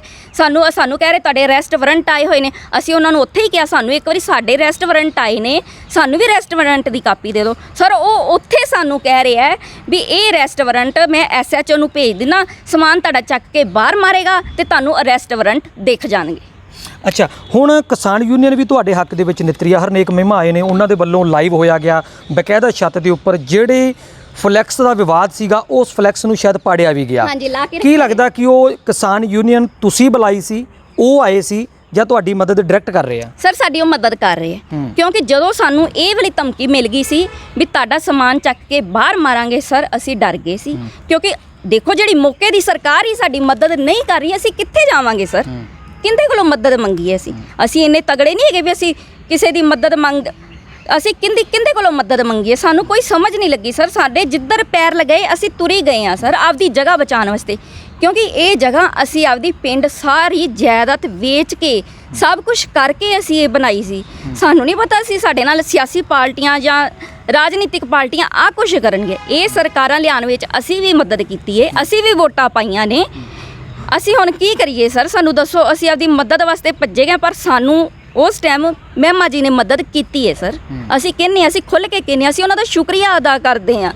ਅੱਛਾ, ਹੁਣ ਕੋਈ ਧਰਨੇ ਦੀ ਵੀ ਗੱਲ ਹੋਈ ਆ ਕਿ ਕੁਝ ਦਿਨਾਂ ਤੱਕ ਕਹਿ ਰਹੇ ਸੀ ਸ਼ਾਇਦ ਉਸ ਬਿਲਡਿੰਗ ਦੇ ਕੋਲੇ ਧਰਨਾ ਪ੍ਰਦਰਸ਼ਨ ਕੀਤਾ ਜਾਊਗਾ? ਸਰ ਉਹ ਕੱਲ ਅਨਾਉਂਸ ਕਰਕੇ ਗਏ ਹੈ ਤੇ ਮਤਲਬ ਕਿ 16 ਤਰੀਕ ਸ਼ਾਇਦ ਕੁਝ ਇਸ ਤਰ੍ਹਾਂ ਇਹਨੂੰ ਕਹਿ ਕੇ ਗਏ ਆ ਸਰ। ਹਾਂਜੀ। ਅੱਛਾ, ਹੁਣ ਤੁਹਾਡਾ ਮਾਨਯੋਗ ਅਦਾਲਤ ਦੇ ਕੋਲੇ ਕੇਸ ਵੀ ਚੱਲ ਰਿਹਾ। ਹਾਂਜੀ, ਚੱਲ ਰਿਹਾ। ਕੀ ਲੱਗਦਾ ਕਿ ਅਗਰ ਮਾਨਯੋਗ ਅਦਾਲਤ ਕੋਈ ਵੀ ਫੈਸਲਾ ਦਿੰਦੀ ਹੈ, ਚਾਹੇ ਤੁਹਾਡੇ ਹੱਕ 'ਚ ਦਿੰਦੀ ਹੈ, ਚਾਹੇ ਤੁਹਾਡੇ ਬਰਖਲਾਫ ਦਿੰਦੀ ਹੈ, ਕਿ ਉਹ ਫੈਸਲੇ ਦਾ ਇੰਤਜ਼ਾਰ ਕਰਨਾ ਚਾਹੀਦਾ ਸਾਰਿਆਂ ਨੂੰ, ਕਿ ਉਦੋਂ ਤੱਕ ਵੇਟ ਕਰਨ ਸਾਰੇ? ਇਹਦਾ ਇਹ ਹੱਲ ਆ ਜਾਂ ਕੋਈ ਹੋਰ ਹੱਲ ਆ ਤੁਹਾਡੇ ਮੁਤਾਬਕ ਇਹਦਾ? ਸਰ ਹੁਣ ਇਹ ਤਾਂ ਮੌਕਾ ਹੀ ਦੱਸੇਗਾ ਸਰ, ਮੌਕਾ ਦੱਸੇਗਾ। ਫਿਰ ਮਾਨਯੋਗ ਅਦਾਲਤ ਵੀ ਤਾਂ ਹੈ ਨਾ, ਤੁਹਾਡਾ ਕੇਸ ਵੀ ਇੱਕ ਪਾਸੇ ਅਸੀਂ ਆਪਦੀ ਪ੍ਰੋਟੈਕਸ਼ਨ ਵਾਸਤੇ ਸਭ ਕੁਝ ਕੀਤਾ ਹੈ ਸਰ। ਅਸੀਂ ਸਭ ਕੁਝ ਕੀਤਾ ਹੈ ਕਿਉਂਕਿ ਸਾਡੇ ਘਰੇ ਗੁੰਡੇ ਵੀ ਆ ਰਹੇ ਨੇ, ਸਾਡੇ ਘਰੇ ਗੁੰਡੇ ਵੀ ਭੇਜੇ ਜਾ ਰਹੇ ਨੇ ਜਿਹੜੇ ਸਾਨੂੰ ਧਮਕੀਆਂ ਦੇ ਰਹੇ ਨੇ। ਉਹ ਤੁਹਾਨੂੰ ਵੀਡੀਓ ਅਸੀਂ ਵਾਇਰਲ ਨਹੀਂ ਕਰਨਾ ਚਾਹੁੰਦੇ, ਅਸੀਂ ਤੁਹਾਨੂੰ ਦਿਖਾ ਸਕਦੇ ਹਾਂ ਵੀ ਉਹ ਵੀ ਐਮਐਲਏ ਸਾਹਿਬ ਦਾ ਨਾਮ ਲੈ ਰਹੇ ਨੇ। ਦੇਖੋ ਇੱਥੋਂ ਤੱਕ ਕਿ ਟਰੈਕਟਰ ਡਿਲੀਵਰ ਹੋ ਰਹੇ ਨੇ। ਐਮਐਲਏ ਸਾਹਿਬ ਕਹਿ ਰਹੇ ਮੈਨੂੰ ਇਸ ਮਸਲੇ ਦੀ ਨੌਲੇਜ ਨਹੀਂ ਗੀ, ਉਹ ਕਹਿ ਰਹੇ ਆ ਚਲੋ ਨਹੀਂ ਨੌਲੇਜ ਕੋਈ ਗੱਲ ਨਹੀਂ, ਉਹਨਾਂ ਦੇ ਹੀ ਪੀਏ ਆ ਕੇ ਥੱਲੇ ਟਰੈਕਟਰ ਡਿਲੀਵਰ ਕਰ ਰਹੇ ਨੇ। ਸਾਡੇ ਕੋਲ ਫੋਟੋਆਂ ਨੇ, ਸਾਡੇ ਕੋਲ ਪ੍ਰੂਫ ਹੈ। ਐਵੇਂ ਅਸੀਂ ਨਹੀਂ ਤਾਂ ਕਿਸੇ ਦੇ ਟਰੈਕਟਰ ਡਿਲੀਵਰ ਕਰਦੇ, ਅਸੀਂ ਵਿੱਚ ਬੈਠੇ ਹਾਂ, ਅਸੀਂ ਨਾਲ ਰਹੇ ਹਾਂ, ਅਸੀਂ ਨਹੀਂ ਕੀਤੇ ਡਿਲੀਵਰ ਸਰ। ਜੇ ਕੋਈ ਕਾਰਨ ਹੈ, ਜੇ ਕੋਈ ਇਹਦੀ ਮਿਲੀ ਭੁਗਤ ਹੈ, ਤਾਂ ਹੀ ਇਹ ਸਭ ਕੁਝ ਹੋ ਰਿਹਾ ਹੈ। ਹਾਂਜੀ। ਕੀ ਮੰਗ ਆ ਤੁਹਾਡੀ ਲਾਸਟ ਤੇ ਸ਼ਾਰਟ 'ਚ? ਸਰ ਸਾਡੀ ਤਾਂ ਭਗਵੰਤ ਮਾਨ ਸਰਕਾਰ ਤੋਂ ਇਹੀ ਮੰਗ ਹੈ ਵੀ ਸਾਡਾ ਘਰ ਬਚਾਇਆ ਜਾਵੇ, ਸਾਨੂੰ ਇਨਸਾਫ ਦਿਵਾਇਆ ਜਾਵੇ। ਅਸੀਂ ਬੜੇ ਗਰੀਬ ਬੰਦੇ ਹਾਂ, ਸਾਡੇ ਕੋਲ ਇਸ ਤੋਂ ਇਲਾਵਾ ਕੁਝ ਨਹੀਂਗਾ, ਕੁਝ ਵੀ ਨਹੀਂਗਾ ਸਰ। ਅਸੀਂ ਝੂਠ ਨਹੀਂ ਮਾਰਦੇ, ਸਾਡੇ ਕੋਲ ਇਸ ਤੋਂ ਇਲਾਵਾ ਕੁਝ ਵੀ ਨਹੀਂਗਾ। ਬਸ ਗਰੀਬ ਸਾਡਾ ਬੰਦੇ ਆ, ਕਾਰੋਬਾਰ ਸਾਡਾ ਇਨਸਾਫ ਹੋਣਾ ਚਾਹੀਦਾ ਜੀ। ਅਸੀਂ ਤਾਂ ਉਜੜ ਗਏ ਹਾਂ ਜੀ, ਸਾਨੂੰ ਸਰਕਾਰਾਂ ਨੇ ਉਜਾੜ ਦਿੱਤਾ ਜੀ। ਹਾਂਜੀ। 2020 ਦੇ ਵਿੱਚ ਇੱਕ ਪਰਿਵਾਰ ਉਸ ਦੇ ਵਿੱਚ ਐਂਟਰ ਕਰਦਾ ਹੈ ਜੋ ਇਹ ਗੱਲ ਕਹਿੰਦਾ ਹੈ ਕਿ ਅਸੀਂ ਜਿਹੜੇ ਪੈਸੇ ਦੇ ਕੇ ਇਹਦੀ ਲੀਜ਼ ਲਈ ਆ ਉਸ ਜਗ੍ਹਾ ਦੀ। ਹਾਲਾਂਕਿ ਉੱਥੇ ਇੱਕ ਏਜੰਸੀ ਜਿਹੜੀ ਆ ਉਹ ਖੁੱਲੀ ਹੋਈ ਆ, ਉਹ ਲਗਾਤਾਰ ਜਿਹੜੀ ਸੇਲ ਵੀ ਕਰ ਰਹੇ ਹੈਗੇ ਆ, ਜੋ ਇਹਨਾਂ ਨੇ ਵੀ ਦੱਸਿਆ ਤਾਂ ਸਭ ਨੂੰ ਪਤਾ ਹੈ। ਪਰ ਹੁਣ ਇੱਥੇ ਜਿਹੜੀ ਨਿਚੋੜ ਆ ਉਹ ਕੀ ਆ ਕਿ ਇਹ ਪਰਿਵਾਰ ਕਹਿ ਰਿਹਾ ਕਿ ਉਹ ਜਗ੍ਹਾ ਸਾਡੀ ਆ, ਸਾਨੂੰ ਮਿਲਣੀ ਚਾਹੀਦੀ ਆ, ਤੇ ਦੂਸਰੀ ਪਾਰਟੀ ਜਿਹੜੀ ਆ ਬੈਠੀ ਆ ਯਾਨੀ ਕਿ ਥੱਲੇ ਗਰਾਊਂਡ ਦੇ ਵਿੱਚ, ਉੱਪਰ ਵੀ ਆ ਛੱਤ ਦੀ ਜਗ੍ਹਾ, ਥੱਲੇ ਵੀ ਆ, ਦੋਵਾਂ ਜਗ੍ਹਾ ਤੇ ਹੀ ਦੋਨੇ ਰਹਿੰਦੇ ਨੇ, ਯਾਨੀ ਕਿ ਉਹ ਏਜੰਸੀ ਵਾਲੇ ਵੀ ਔਰ ਇਹ ਵੀ। ਪਰ ਵਿਵਾਦ ਇਹ ਆ ਕਿ ਇਹ ਕਹਿੰਦੇ ਆ ਕਿ ਸਾਡੀ ਉਹ ਜਗ੍ਹਾ ਹੈ, ਸਾਨੂੰ ਮਿਲਣੀ ਚਾਹੀਦੀ ਆ। ਦੂਜੀ ਪਾਰਟੀ ਕਹਿੰਦੀ ਆ ਕਿ ਉਹ ਜਗ੍ਹਾ ਸਾਡੀ ਆ, ਉਹ ਸਾਨੂੰ ਮਿਲਣੀ ਚਾਹੀਦੀ ਆ। ਸਾਡੇ ਕੋਲੇ ਕਾਗਜ਼ ਨੇ, ਕਾਗਜ਼ ਇਹ ਵੀ ਦਿਖਾ ਰਹੇ ਨੇ, ਕਾਗਜ਼ ਉਹ ਵੀ ਦਿਖਾ ਰਹੇ ਨੇ। ਪਰ ਇੱਕ ਵੱਡੀ ਗੱਲ ਵਿੱਚ ਨਿਕਲ ਕੇ ਸਾਹਮਣੇ ਆਉਂਦੀ ਹੈ ਕਿ ਸਾਰੀ ਦੀ ਸਾਰੀ ਜਿਹੜੀ ਗੱਲ ਆ ਉਹ ਐਮਐਲਏ ਰਜਨੀਸ਼ ਦਹੀਆ ਤੇ ਆਉਂਦੀ ਆ ਕਿ ਇੱਕ ਸਿਆਸੀ ਪਾਰਟੀ ਦੇ ਆਗੂ ਦੇ ਵੱਲੋਂ ਇਸ ਦੇ ਵਿੱਚ ਵੜ ਕੇ ਇਸ ਪੂਰੀ ਗੇਮ ਦੇ ਵਿੱਚ ਜਿਹੜਾ ਕੀ ਆ ਅੰਦਰ ਆ ਕੇ ਇਹਦੇ ਵਿੱਚ ਮਦਦ ਕੀਤੀ ਜਾ ਰਹੀ ਆ ਦੂਜੀ ਪਾਰਟੀ ਦੀ। ਪਰ ਇਹ ਪਰਿਵਾਰ ਉਹਨਾਂ ਤੇ ਡਾਇਰੈਕਟ ਜਿਹੜੇ ਇਲਜ਼ਾਮ ਲਾਉਂਦਾ ਦਿਖਾਈ ਦੇ ਰਿਹਾ। ਔਰ ਮਾਣਯੋਗ ਅਦਾਲਤ ਦੇ ਵਿੱਚ ਕੁਝ ਕੇਸ ਦੀਆਂ ਕਾਪੀਆਂ ਵੀ ਇਹਨਾਂ ਦੇ ਵੱਲੋਂ ਦਿਖਾਈਆਂ ਗਈਆਂ ਨੇ, ਜੋ ਤੁਸੀਂ ਸਕਰੀਨ ਤੇ ਦੇਖੀਆਂ ਨੇ। ਇਸ ਤੋਂ ਅੱਗੇ ਐਮਐਲਏ ਦਾ ਪੱਖ ਵੀ ਜ਼ਰੂਰ ਲਵਾਂਗੇ, ਜੋ ਇਹਨਾਂ ਦੇ ਸਵਾਲ ਸੀ, ਜੋ ਇਹਨਾਂ ਨੇ ਕਿਹਾ, ਜੋ ਇਲਜ਼ਾਮ ਲਾਏ, ਕਿ ਆਖਰਕਾਰ ਇਸ ਦੇ ਉੱਪਰ ਐਮਐਲਏ ਦਾ ਕੀ ਰਿਐਕਸ਼ਨ ਆ, ਐਮਐਲਏ ਕੀ ਕਹਿੰਦੇ ਨੇ। ਪੱਖ ਲੈਣ ਦੇ ਲਈ ਅਸੀਂ ਐਮਐਲਏ ਰਜਨੀਸ਼ ਦਹੀਆ ਦੇ ਕੋਲੇ ਪਹੁੰਚੇ ਹਾਂ, ਗੱਲਬਾਤ ਕਰਦੇ ਹਾਂ ਪੂਰੇ ਉਸ ਮਸਲੇ ਦੇ ਵਿੱਚ ਇਹਨਾਂ ਦਾ ਕਿੰਨਾ ਕੁ ਰੋਲ ਆ। ਦਹੀਆ ਸਾਹਿਬ, ਜਿਹੜਾ ਇੱਕ ਵਿਵਾਦ ਛਿੜਿਆ ਹੋਇਆ ਲਗਾਤਾਰ ਤੁਹਾਡੇ ਪੋਸਟਰ ਨੂੰ ਲੈ ਕੇ, ਇੱਕ ਵਕਫ ਬੋਰਡ ਦੀ ਜਗ੍ਹਾ ਦੇ ਉੱਪਰ ਪੋਸਟਰ ਲੱਗਾ, ਹਰਨੇਕ ਮਹਿਮਾ ਨੇ ਵੀ ਉਸ ਏਜੰਸੀ ਦੇ ਉੱਪਰ ਲੱਗੇ ਤੁਹਾਡੇ ਜਿਹੜੇ ਪੋਸਟਰ ਆ, ਜਿਹੜੇ ਪੋਸਟਰ ਦਾ ਵਿਵਾਦ ਛਿੜਿਆ ਸੀ, ਹਰਨੇਕ ਮਹਿਮਾ ਨੇ ਵੀ ਲਾਈਵ ਹੋ ਕੇ ਆਪਣੇ ਫੇਸਬੁੱਕ ਪੇਜ ਤੇ ਉਹਨਾਂ ਪੋਸਟਰਾਂ ਨੂੰ ਪਾੜਿਆ। ਤੁਹਾਡੀ ਇਸ ਬਾਰੇ ਕੁਝ ਕਹਿਣਾ ਹੈ? ਹਰਨੇਕ ਮਹਿਮਾ ਕੌਣ ਹੈ? ਮੈਂ ਤਾਂ ਨਹੀਂ ਜਾਣਦਾ ਕੌਣ ਹੈ। ਕਿਸਾਨ ਆਗੂ ਨੇ, ਕਿਸਾਨਾਂ ਦੀ ਮਦਦ ਦੇ ਲਈ ਉਹ ਧਰਨਾ ਪ੍ਰਦਰਸ਼ਨ ਕਰਦੇ ਨੇ, ਲੋਕਾਂ ਦੀ ਮਦਦ ਦੇ ਲਈ ਉਹਨਾਂ ਦੇ ਨਾਲ ਖੜਦੇ ਨੇ। ਕਿਸਾਨ ਆਗੂ ਤਾਂ ਹੁਣ ਪੰਜਾਬ ਦੇ ਵਿੱਚ ਬਹੁਤ ਨੇ। ਮੇਰੇ ਕੋਲ ਪਹਿਲਾਂ 32 ਜਥੇਬੰਦੀਆਂ ਸੀ ਕਿਸਾਨਾਂ ਦੇ, ਹੁਣ ਤਾਂ ਮੈਨੂੰ ਜੇ ਗਿਣਤੀ ਕਰੇ ਤਾਂ ਇਹ ਨਹੀਂ ਪਤਾ ਲੱਗਦਾ ਵੀ ਕੌਣ ਕੀ ਹੈਗਾ। ਬਾਕੀ ਕਿਸਾਨ ਜਥੇਬੰਦੀਆਂ ਹੈਗੇ, ਮੈਂ ਉਹਨਾਂ ਦਾ ਸਤਿਕਾਰ ਕਰਦਾ, ਜਿੰਨੀਆਂ ਵੀ ਨੇ ਪੂਰੇ ਦੇਸ਼ ਦੇ ਵਿੱਚ। ਜੇ ਮਦਦ ਕਰਨਾ ਕਿਸੇ ਦੀ ਬਹੁਤ ਚੰਗੀ ਗੱਲ ਹੈ, ਕਿਸੇ ਦੀ ਮਦਦ ਲਈ ਜੇ ਧਰਨਾ ਲਾਉਣਾ ਤਾਂ ਉਹਨਾਂ ਦਾ ਪੈਰੋਗੇਟਿਵ ਹੈ, ਉਹ ਲਾਉਣ ਜਿੱਥੇ ਮਰਜ਼ੀ। ਪਰ ਤੁਹਾਡੇ ਫਲੈਕਸ ਬੋਰਡ ਨੂੰ ਉਹਨਾਂ ਨੇ ਪਾੜਿਆ, ਤੁਹਾਡੀ ਫੋਟੋ ਲੱਗੀ, ਇਹਦੀ ਤੇ ਕੋਈ ਪ੍ਰਤੀਕਿਰਿਆ ਹੈਗੀ ਹੈ ਕਿ ਇਹ ਸਹੀ? ਮੈਂ ਤਾਂ ਇੱਕ ਗੱਲ ਕਹੀ ਹੈ ਕਿ ਜਿਸ ਦਿਨ ਮੇਰਾ ਫਲੈਕਸ ਬੋਰਡ ਮੇਰੀ ਆਪਣੀ ਜਗ੍ਹਾ ਤੇ ਕਿਤੇ ਲੱਗਾ ਹੋਏਗਾ, ਜਿਸ ਦਿਨ ਉਹ ਲਾਉਣਗੇ ਫਿਰ ਗੱਲ ਕਰਾਂਗੇ। ਹੋ ਸਕਦਾ ਹੈ ਕਿ ਜੋ ਉੱਥੋਂ ਦੇ ਏਜੰਸੀ ਚਲਾ ਰਹੇ ਨੇ ਉਹਨਾਂ ਨੇ ਆਪਦੀ ਸੇਫਟੀ ਜਾਂ ਪ੍ਰੀਕਾਸ਼ਨ ਬੇਸ ਮੇ ਵੀ ਹੋ ਸਕਦਾ ਹੈ ਸ਼ਾਇਦ ਪੁਲਿਸ ਨੂੰ ਇੰਟੀਮੇਟ ਕੀਤਾ ਹੋਵੇ, ਭਾਈ ਕੱਲ ਨੂੰ ਇਹ ਜਨਾਨੀ ਜ਼ਿਆਦਾ ਕੁਝ ਵੀ ਕਹਿ ਸਕਦੇ, ਕੁਝ ਵੀ ਐਲੀਗੇਸ਼ਨਸ ਆ, ਪਰ ਮੇਰਾ ਉਹਦੇ 'ਚ ਕੋਈ ਜਿਹੜੀ ਹੈਗੀ ਹੈ ਕੋਈ ਰੋਲ ਨਹੀਂ ਹੈਗਾ ਮੇਰੇ ਦਫ਼ਤਰ ਦਾ। ਇੱਕ ਚੀਜ਼ ਹੋਰ ਉਹਨਾਂ ਦੇ ਵੱਲੋਂ ਕਹੀ ਗਈ ਆ, ਉਸ ਔਰਤ ਦੇ ਵੱਲੋਂ ਇਲਜ਼ਾਮ ਲਾਇਆ ਗਿਆ ਤੁਹਾਡੇ ਉੱਪਰ ਕਿ ਤੁਸੀਂ ਧੱਕਾ ਕਰਵਾ ਰਹੇ ਹੋ ਸਾਰਾ। ਉਹ ਕਹਿੰਦੇ ਵੀ ਸਾਡੇ ਕੋਲੇ 2004 ਤੋਂ ਲੈ ਕੇ ਜਿਹੜੀ ਉਹ ਜਗ੍ਹਾ ਹੈਗੀ ਆ, ਹੁਣ 2022 ਚੱਲ ਰਿਹਾ, ਦੇ ਕੇ ਜਾਂ ਕੁਝ ਅੰਦਰ ਸੈਟਿੰਗ ਕਰਕੇ ਜਗ੍ਹਾ ਆਪਣੇ ਨਾਮ ਕਰਵਾ ਲਈ ਗਈ ਆ ਜਾਂ ਉਹਦੀ ਲੀਜ਼ ਲੈ ਲਈ ਗਈ ਆ। ਪਰ ਜਿਹੜਾ ਕੀ ਆ ਇਹਦੇ ਸਾਰੇ ਪਿੱਛੇ ਕਹਾਣੀ ਜਿਹੜੀ ਆ ਉਹ ਐਮਐਲਏ ਖੁਦ ਰਚ ਰਿਹਾ ਹੈਗਾ। ਕਿ ਤੁਹਾਡੀ ਇਹਦੇ 'ਚ ਕੋਈ ਇਨਵੋਲੂਸ਼ਨ ਹੈਗੀ? ਜਿਵੇਂ ਤੁਸੀਂ ਦੱਸਿਆ 2004 ਮੈਂ ਐਮਐਲਏ ਕਦੋਂ ਬਣਿਆ? 10 ਮਾਰਚ 2022। ਮੇਰੀ ਕਿੱਥੋਂ ਇਨਵੋਲਵਮੈਂਟ ਆ ਗਈ? ਨਹੀਂ, ਮੇਰੀ ਦੱਸਣਾ ਮੇਰੀ ਇਨਵੋਲਵਮੈਂਟ ਕਿੱਥੋਂ ਆ ਗਈ। ਇਹ ਮੈਟਰ ਮੇਰੇ ਧਿਆਨ 'ਚ ਸੀ, ਇਹ ਮੇਰੇ ਧਿਆਨ 'ਚ ਉਦੋਂ ਆਇਆ ਜਦੋਂ ਇਹ ਬੀਬੀ 2-3 ਵਾਰੀ ਮੇਰੇ ਘਰੇ ਆਈ ਹਸਬੈਂਡ ਦੇ ਨਾਲ, ਵੀ ਸਰ ਸਾਡੇ ਨਾਲ ਧੱਕਾ ਹੋਇਆ। ਮੈਂ ਕਿਹਾ ਵੀ ਜੇ ਤੁਹਾਡੇ ਨਾਲ ਧੱਕਾ ਹੋਇਆ ਤਾਂ ਕੋਈ ਨਹੀਂ, ਇਨਸਾਫ ਕਰਾਂਗੇ, ਇਨਸਾਫ ਹੋਵੇਗਾ। ਮੈਂ ਮੇਰੇ ਹਲਕੇ ਦੇ ਵਿੱਚ ਨਾ ਤਾਂ ਕਿਸੇ ਨੂੰ ਧੱਕਾ ਕਰਨ ਦਿਆਂਗਾ ਔਰ ਨਾ ਹੀ ਮੈਂ ਹੋਣ ਦਿਆਂਗਾ, ਕਿਉਂਕਿ ਕਾਨੂੰਨ ਲਾਅ ਐਂਡ ਆਰਡਰ ਮੇਨਟੇਨ ਕਰਨਾ, ਇਹਦੀ ਸਾਂਭ ਸੰਭਾਲ ਕਰਨਾ ਮੇਰੀ ਪ੍ਰਾਈਮ ਡਿਊਟੀ। ਮੈਂ ਤੁਹਾਨੂੰ ਦੱਸਦਾ, ਇਹ ਕਹਿੰਦੇ ਸਰ ਸਾਨੂੰ ਟਾਈਮ ਦਿਓ। ਮੈਂ ਕਿਹਾ ਕੋਈ ਨਹੀਂ, ਆਪਾਂ ਕਿਸੇ ਦਿਨ ਬੈਠਾਂਗੇ, ਲੇਕਿਨ ਉਹਨਾਂ ਨੂੰ ਉਦੋਂ ਬੈਠਾਂਗੇ, ਤੁਸੀਂ ਆਪਦੇ ਜੋ ਵੀ ਡਾਕੂਮੈਂਟਸ ਆ ਤੁਸੀਂ ਲਿਆਓ। ਚਲੋ by the grace of God ਮੈਂ ਇੱਕ ਵਕੀਲ ਹਾਂ, ਲੀਗਲ ਡਾਕੂਮੈਂਟਸ ਉਹਨਾਂ ਦੀ ਲੀਗੈਲਿਟੀ ਕੀ ਹੈ ਉਹ ਮੈਂ ਜਾਣਦਾ, ਕਿਉਂਕਿ ਕਾਫੀ ਲੰਮਾ ਸਮਾਂ ਵੀ 21 ਸਾਲ ਮੈਂ ਪ੍ਰੈਕਟਿਸ ਕੀਤੀ ਹੈ। ਇੱਕ ਦਿਨ ਇਹ ਮੇਰੇ ਕੋਲ ਆਏ, ਆਪਣੇ ਸਾਰੇ ਡਾਕੂਮੈਂਟਸ ਲੈ ਕੇ ਆਏ, ਜਿਹੜੇ ਏਜੰਸੀ ਦੇ ਉੱਥੇ ਚਲਾ ਰਹੇ ਨੇ, ਮੈਂ ਉਹਨਾਂ ਨੂੰ ਵੀ ਸੱਦਿਆ ਔਰ ਉਸ ਲੇਡੀਜ਼ ਦੇ ਨਾਲ ਉਹਨਾਂ ਦਾ ਕੁਝ ਪਰਿਵਾਰਕ ਮੈਂਬਰ ਆਏ ਸੀ, 2-3 ਲੇਡੀ ਸੀ, 2-3 ਬੰਦੇ ਸੀ, ਮਮਦੋੜ ਤੋਂ ਆਏ ਸੀ। ਬੇਸਿਕਲੀ ਇਹ ਮਮਦੋੜ ਦੇ ਨੇ। ਉੱਥੇ ਬੈਠ ਕੇ ਗੱਲਬਾਤ ਹੋਈ। ਮੈਂ ਦੇਖਿਆ ਕਿ ਇਨੀਸ਼ੀਅਲੀ ਸ਼ੁਰੂਆਤੀ ਜਿਹੜੀ ਲਾਇਸੈਂਸ ਸੀਗਾ ਉਹ ਉਨ ਲੇਡੀਜ਼ ਦੇ ਨਾਮ ਤੇ ਸੀ। ਬਾਅਦ ਦੇ ਵਿੱਚ ਜਿਹੜੇ ਟਰੈਕਟਰ ਏਜੰਸੀ ਵਾਲੇ ਨੇ, ਇਹ ਪਤਾ ਨਹੀਂ ਇਹ ਜਿਹੜੇ ਇਹਨਾਂ ਦੇ ਕਿਰਾਏਦਾਰ ਬਣੇ, ਇਹਨਾਂ ਨੇ ਜਿਹੜਾ ਮੈਂ ਉਹ ਲੇਡੀਜ਼ ਨੇ ਆਪਣੇ ਡਾਕੂਮੈਂਟਸ ਜਦੋਂ ਮੈਨੂੰ ਦਿਖਾਏ ਸਾਰੇ, ਉਹਦੇ 'ਚ ਮੈਂ ਪੁੱਛਿਆ, ਮੈਂ ਕਿਹਾ ਵੀ ਤੁਹਾਡੇ ਖਿਲਾਫ ਤਾਂ ਮੈਡਮ ਸ਼ੈਂਪੀ ਚੌਧਰੀ ਦੀ ਕੋਰਟ ਦੇ ਵਿੱਚ ਬੇਦਖਲੀ ਦੇ ਆਰਡਰ ਹੋਏ, ਆ ਕੀ ਹੈ? ਕਿ ਜੀ ਉਹ ਵਕਫ ਬੋਰਡ ਨੇ ਸਾਡੇ ਤੇ ਕੇਸ ਕੀਤਾ ਸੀ, ਅਸੀਂ ਕੇਸ ਹਾਰ ਗਏ ਸੀ। ਮੈਂ ਜਦੋਂ ਜਜਮੈਂਟ ਪੜ੍ਹੀ, ਉਹ ਲੇਡੀਜ਼ ਦੇ ਸਾਹਮਣੇ ਪੜ੍ਹੀ ਹੈ, ਉਹਨਾਂ ਦੇ ਸਾਹਮਣੇ ਪੜ੍ਹੀ ਹੈ, ਮੈਂ ਉਹਨਾਂ ਨੂੰ ਪੁੱਛਿਆ, ਮੈਂ ਕਿਹਾ ਵੀ ਇਹ ਜਜਮੈਂਟ ਦੇ ਮੁਤਾਬਕ ਤਾਂ ਤੁਸੀਂ ਜਦੋਂ ਅਦਾਲਤ 'ਚ ਕੇਸ ਚੱਲਿਆ, ਤੁਸੀਂ ਆਪਣੇ ਜਵਾਬ ਦਾਅਵੇ 'ਚ ਤਾਂ ਇਹ ਗੱਲ ਕਹੀ ਹੈ ਕਿ ਵਕਫ ਬੋਰਡ ਇਸ ਜਗ੍ਹਾ ਦੀ ਮਾਲਕ ਹੀ ਨਹੀਂ ਹੈ, ਔਰ ਜਿਹੜੀ ਡੀਡ ਰਾਹੀਂ ਵਕਫ ਬੋਰਡ ਦੇ ਇਹਨਾਂ ਨੂੰ ਦਿੱਤੀ, ਉਹਨਾਂ ਨੇ ਤਾਂ ਆਪਦੀ ਡੀਡ ਨੂੰ ਹੀ ਜਾਲੀ ਦੱਸਤਾ ਵੀ ਇਹ ਵਕਫ ਬੋਰਡ ਜਾਲੀ ਬਣਾਈ ਫਿਰਦੀ ਹੈ। ਉਹ ਮੈਂ ਜਜਮੈਂਟ ਪੜ੍ਹੀ ਹੈ, ਜਜਮੈਂਟ ਦੇ ਵਿੱਚ ਕੋਰਟ ਨੇ ਉਹਨਾਂ ਨੂੰ ਕਿਹਾ ਵੀ ਫਿਰ ਠੀਕ ਹੈ, ਤੁਸੀਂ ਆਪਦੀ ਮਾਲਕੀ ਪ੍ਰੂਵ ਕਰੋ। ਇਹਨਾਂ ਤੋਂ ਕਿਤੇ ਉਹ ਮਾਲਕੀ ਪ੍ਰੂਵ ਹੋਈ ਨਹੀਂ। ਵਕਫ ਬੋਰਡ ਨੇ ਜਿਹੜਾ ਇਹਨਾਂ ਦੇ ਖਿਲਾਫ ਸੂਟ ਫॉर ਪੋਜੈਸ਼ਨ ਪਾਇਆ ਸੀਗਾ, ਉਹ ਇਸ ਗਰਾਊਂਡ ਤੇ ਪਾਇਆ ਸੀ ਵੀ ਇਹਨਾਂ ਨੇ ਲੀਜ਼ਡ ਮਨੀ ਵਗੈਰਾ ਜੋ ਹੈਗੀ ਜਿਹੜੀ ਉਹਨਾਂ ਦੀ ਹੁੰਦੀ ਹੈ ਫਰਦਰ ਰੈਵਨਿਊ ਰੀਨਿਊ ਨਹੀਂ ਹੋਈ, ਇਹਨਾਂ ਨੇ ਜਮ੍ਹਾਂ ਨਹੀਂ ਕਰਾਈ। ਇਹਨਾਂ ਨੇ ਵਕਫ ਬੋਰਡ ਦੀ ਓਨਰਸ਼ਿਪ ਡਿਨਾਈ ਕੀਤੀ, ਵਕਫ ਬੋਰਡ ਦੇ ਹੱਕ 'ਚ ਕੇਸ ਹੋ ਗਿਆ, ਇਹ ਅਪੀਲ 'ਚ ਗਏ, ਅਪੀਲ ਇਹਨਾਂ ਦੀ ਡਿਸਮਿਸ ਹੋ ਗਈ। ਹਾਈ ਕੋਰਟ ਦੇ ਵਿੱਚ ਇਹਨਾਂ ਦਾ ਕੀ ਪੈਂਡਿੰਗ ਹੈ ਨਹੀਂ ਪੈਂਡਿੰਗ ਉਹਦਾ ਮੈਨੂੰ ਨਹੀਂ ਪਤਾ। ਮੈਂ ਉਹਨਾਂ ਨੂੰ ਕਿਹਾ ਵੀ ਤੁਹਾਡੀ ਤਾਂ ਕੇਸ ਦੀ ਪੈਰਵਾਈ ਗਲਤ ਹੋਈ ਹੈ। ਇਨ ਬਿਟਵੀਨ ਏਜੰਸੀ ਵਾਲਿਆਂ ਨੇ ਜੇ ਆਪਣੇ ਨਾਂ 'ਤੇ ਕਰਵਾ ਲਈ ਤੇ ਮੈਂ ਕਿਹਾ ਵੀ ਤੁਸੀਂ ਐਂ ਕਰੋ, ਤੁਸੀਂ ਅਦਾਲਤ ਦੇ ਵਿੱਚ ਕੇਸ ਫਾਈਲ ਕਰੋ ਵੀ ਇਹ ਏਜੰਸੀ ਵਾਲਿਆਂ ਦੇ ਨਾਂ 'ਤੇ ਜਿਹੜੀ ਲੀਜ਼ ਡੀਡ ਹੋਈ ਹੈ ਇਹ ਗਲਤ ਹੋਈ ਹੈ, ਵੀ ਸਾਡੇ ਨਾਲ ਫਰਾਡ ਹੋਇਆ, ਸਾਡੇ ਨਾਲ ਵਕਫ ਬੋਰਡ ਨੇ ਫਰਾਡ ਕੀਤਾ, ਸਾਡੇ ਨਾਲ ਉਹ ਏਜੰਸੀ ਵਾਲਿਆਂ ਨੇ ਫਰਾਡ ਕੀਤਾ। ਤੁਸੀਂ ਇਹ ਦਾਵਾ ਅਦਾਲਤ 'ਚ ਪਾਓ, ਤੁਸੀਂ ਪੁਲਿਸ ਨੂੰ ਐਪਲੀਕੇਸ਼ਨ ਦਿਓ ਵੀ ਸਾਡੇ ਨਾਲ ਫਰਾਡ ਹੋਇਆ। ਉਹ ਕਹਿੰਦੇ ਸਰ ਅਦਾਲਤਾਂ ਦੇ ਵਿੱਚ ਤਾਂ ਟਾਈਮ ਬੜਾ ਲੱਗਦਾ ਜੀ।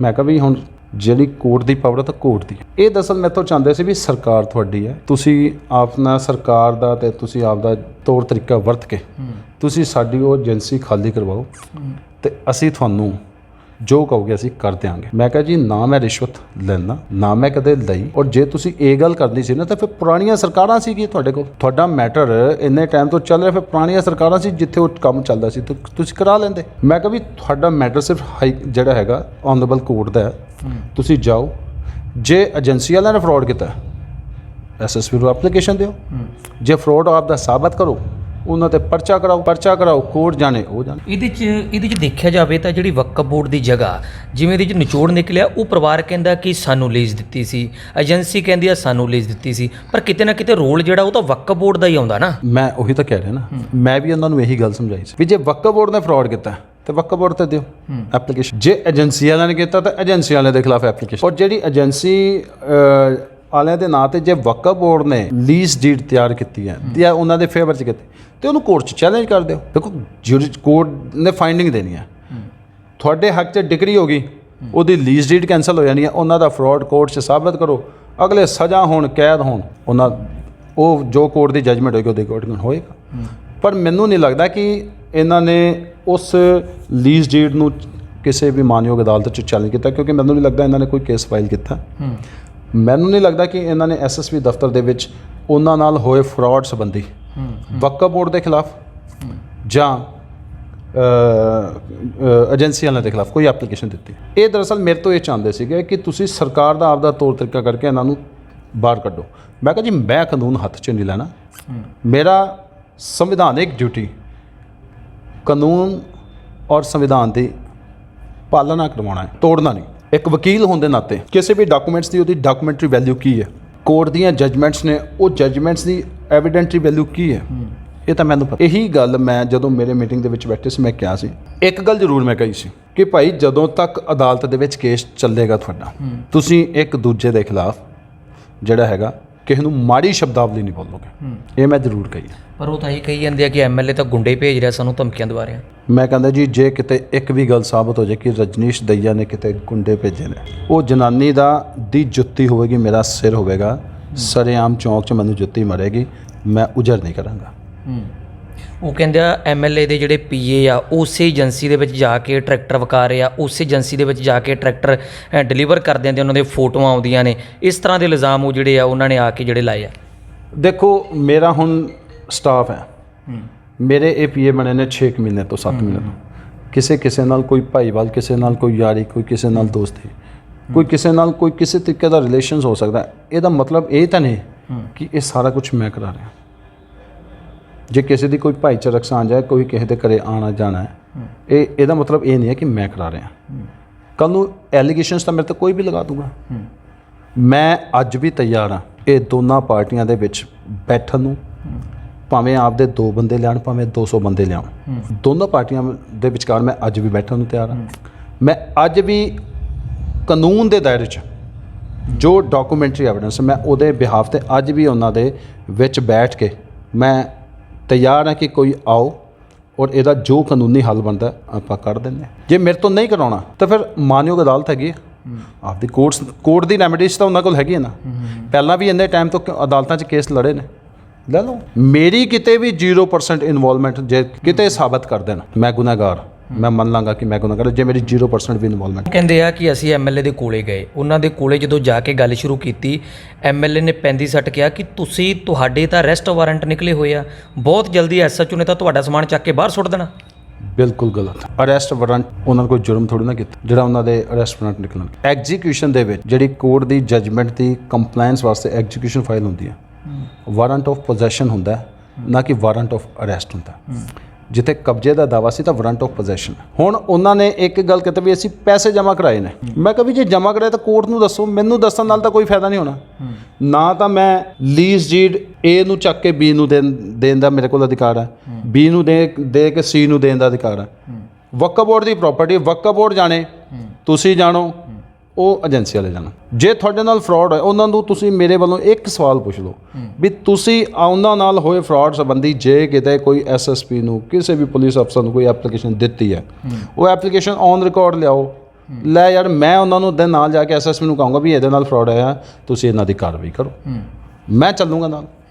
ਹੁਣ ਇੱਕ ਘਰੇ ਬੈਠ ਕੇ ਸਿਰਫ ਇਹ ਕਰਕੇ, ਜੇ ਮੇਰੇ ਪੀਏ ਨੇ ਕਿਸੇ ਨਾਲ ਫੋਟੋ ਕਰਾ ਲਈ ਇਹ ਕਰਕੇ ਵੀ ਇਹ ਐਮਐਲਏ ਸਾਹਿਬ ਕਰਾ ਲੈਣੇ, ਇਹ ਤਾਂ ਗਲਤ ਕੰਮ। 3,52,000 ਦੇ ਆਸ-ਪਾਸ ਉਹਨਾਂ ਨੇ ਦੱਸਿਆ ਸਾਨੂੰ ਕਿ ਅਸੀਂ ਜਿਹੜਾ ਵਕਫ ਬੋਰਡ ਨੂੰ ਦਿੱਤਾ ਸੀਗਾ, ਉਹ ਜਦੋਂ ਅਸੀਂ ਪੈਸੇ ਦਿੱਤੇ ਆ ਉਸ ਤੋਂ ਬਾਅਦ ਏਜੰਸੀ ਵਾਲਿਆਂ ਨੇ ਜਿਹੜੀ ਲੀਜ਼ ਆ ਉਹ ਬਣਵਾਈ ਆ, ਹਾਲਾਂਕਿ ਹੱਕ ਸਾਡਾ ਬਣਦਾ ਸੀ। ਸਰ, ਮੈਂ ਪਹਿਲਾਂ ਹੀ ਬੇਨਤੀ ਕੀਤੀ, ਤੁਹਾਡੇ ਕੈਮਰੇ ਦੇ ਸਾਹਮਣੇ ਕਹਿਣਾ, ਲੋਕਾਂ ਦੇ ਸਾਹਮਣੇ ਕਹਿਣਾ, ਇਹਦੇ ਨਾਲ ਮਸਲਾ ਨਹੀਂ ਹੱਲ ਹੋਣਾ। ਮਸਲਾ ਤਾਂ ਕੋਰਟ ਨੇ ਹੱਲ ਕਰਨਾ ਹੈ। ਜੇ ਵਕਫ ਬੋਰਡ ਗਲਤ ਹੈ ਤਾਂ ਵਕਫ ਬੋਰਡ ਭੁਗਤੇਗਾ, ਏਜੰਸੀ ਗਲਤ ਹੈ ਏਜੰਸੀ ਭੁਗਤੇਗੀ। ਇੱਕ ਲਾਸਟ ਸਵਾਲ ਇਹ ਆ ਕਿ ਉਹ ਕਹਿੰਦੇ ਆ ਵੀ ਸਰਕਾਰ ਮੌਜੂਦਾ ਜਿਹੜੀ ਆ ਉਹ ਸਾਡੀ ਮਦਦ ਨਹੀਂ ਕਰ ਰਹੀ, ਸਰਕਾਰਾਂ ਦੇ ਅਸੀਂ ਸਤਾਏ ਹੋਏ ਆ। ਕੀ ਤੁਹਾਡੀ ਸਰਕਾਰ ਜਾਣੀ ਕਿ ਤੁਸੀਂ ਐਮਐਲਏ, ਕੀ ਤੁਸੀਂ ਉਹਨਾਂ ਦੀ ਮਦਦ ਕਰਨ ਲਈ ਅੱਜ ਤਿਆਰ ਹੋ, ਕਿ ਉਹਨਾਂ ਦੇ ਨਾਲ ਖੜਨ ਲਈ ਤਿਆਰ ਹੋ?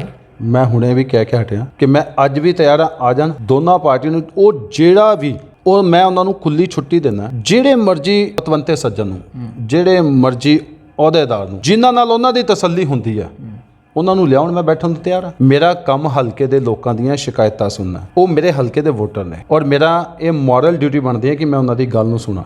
ਉਹ ਆਉਣ, ਮੈਂ ਤਿਆਰ ਹਾਂ। ਔਨ ਮੈਰਿਟ ਫੈਸਲਾ ਹੋਵੇਗਾ, ਬਿਨਾਂ ਕਿਸੇ ਪੱਖਪਾਤ ਦਾ ਹੋਵੇਗਾ।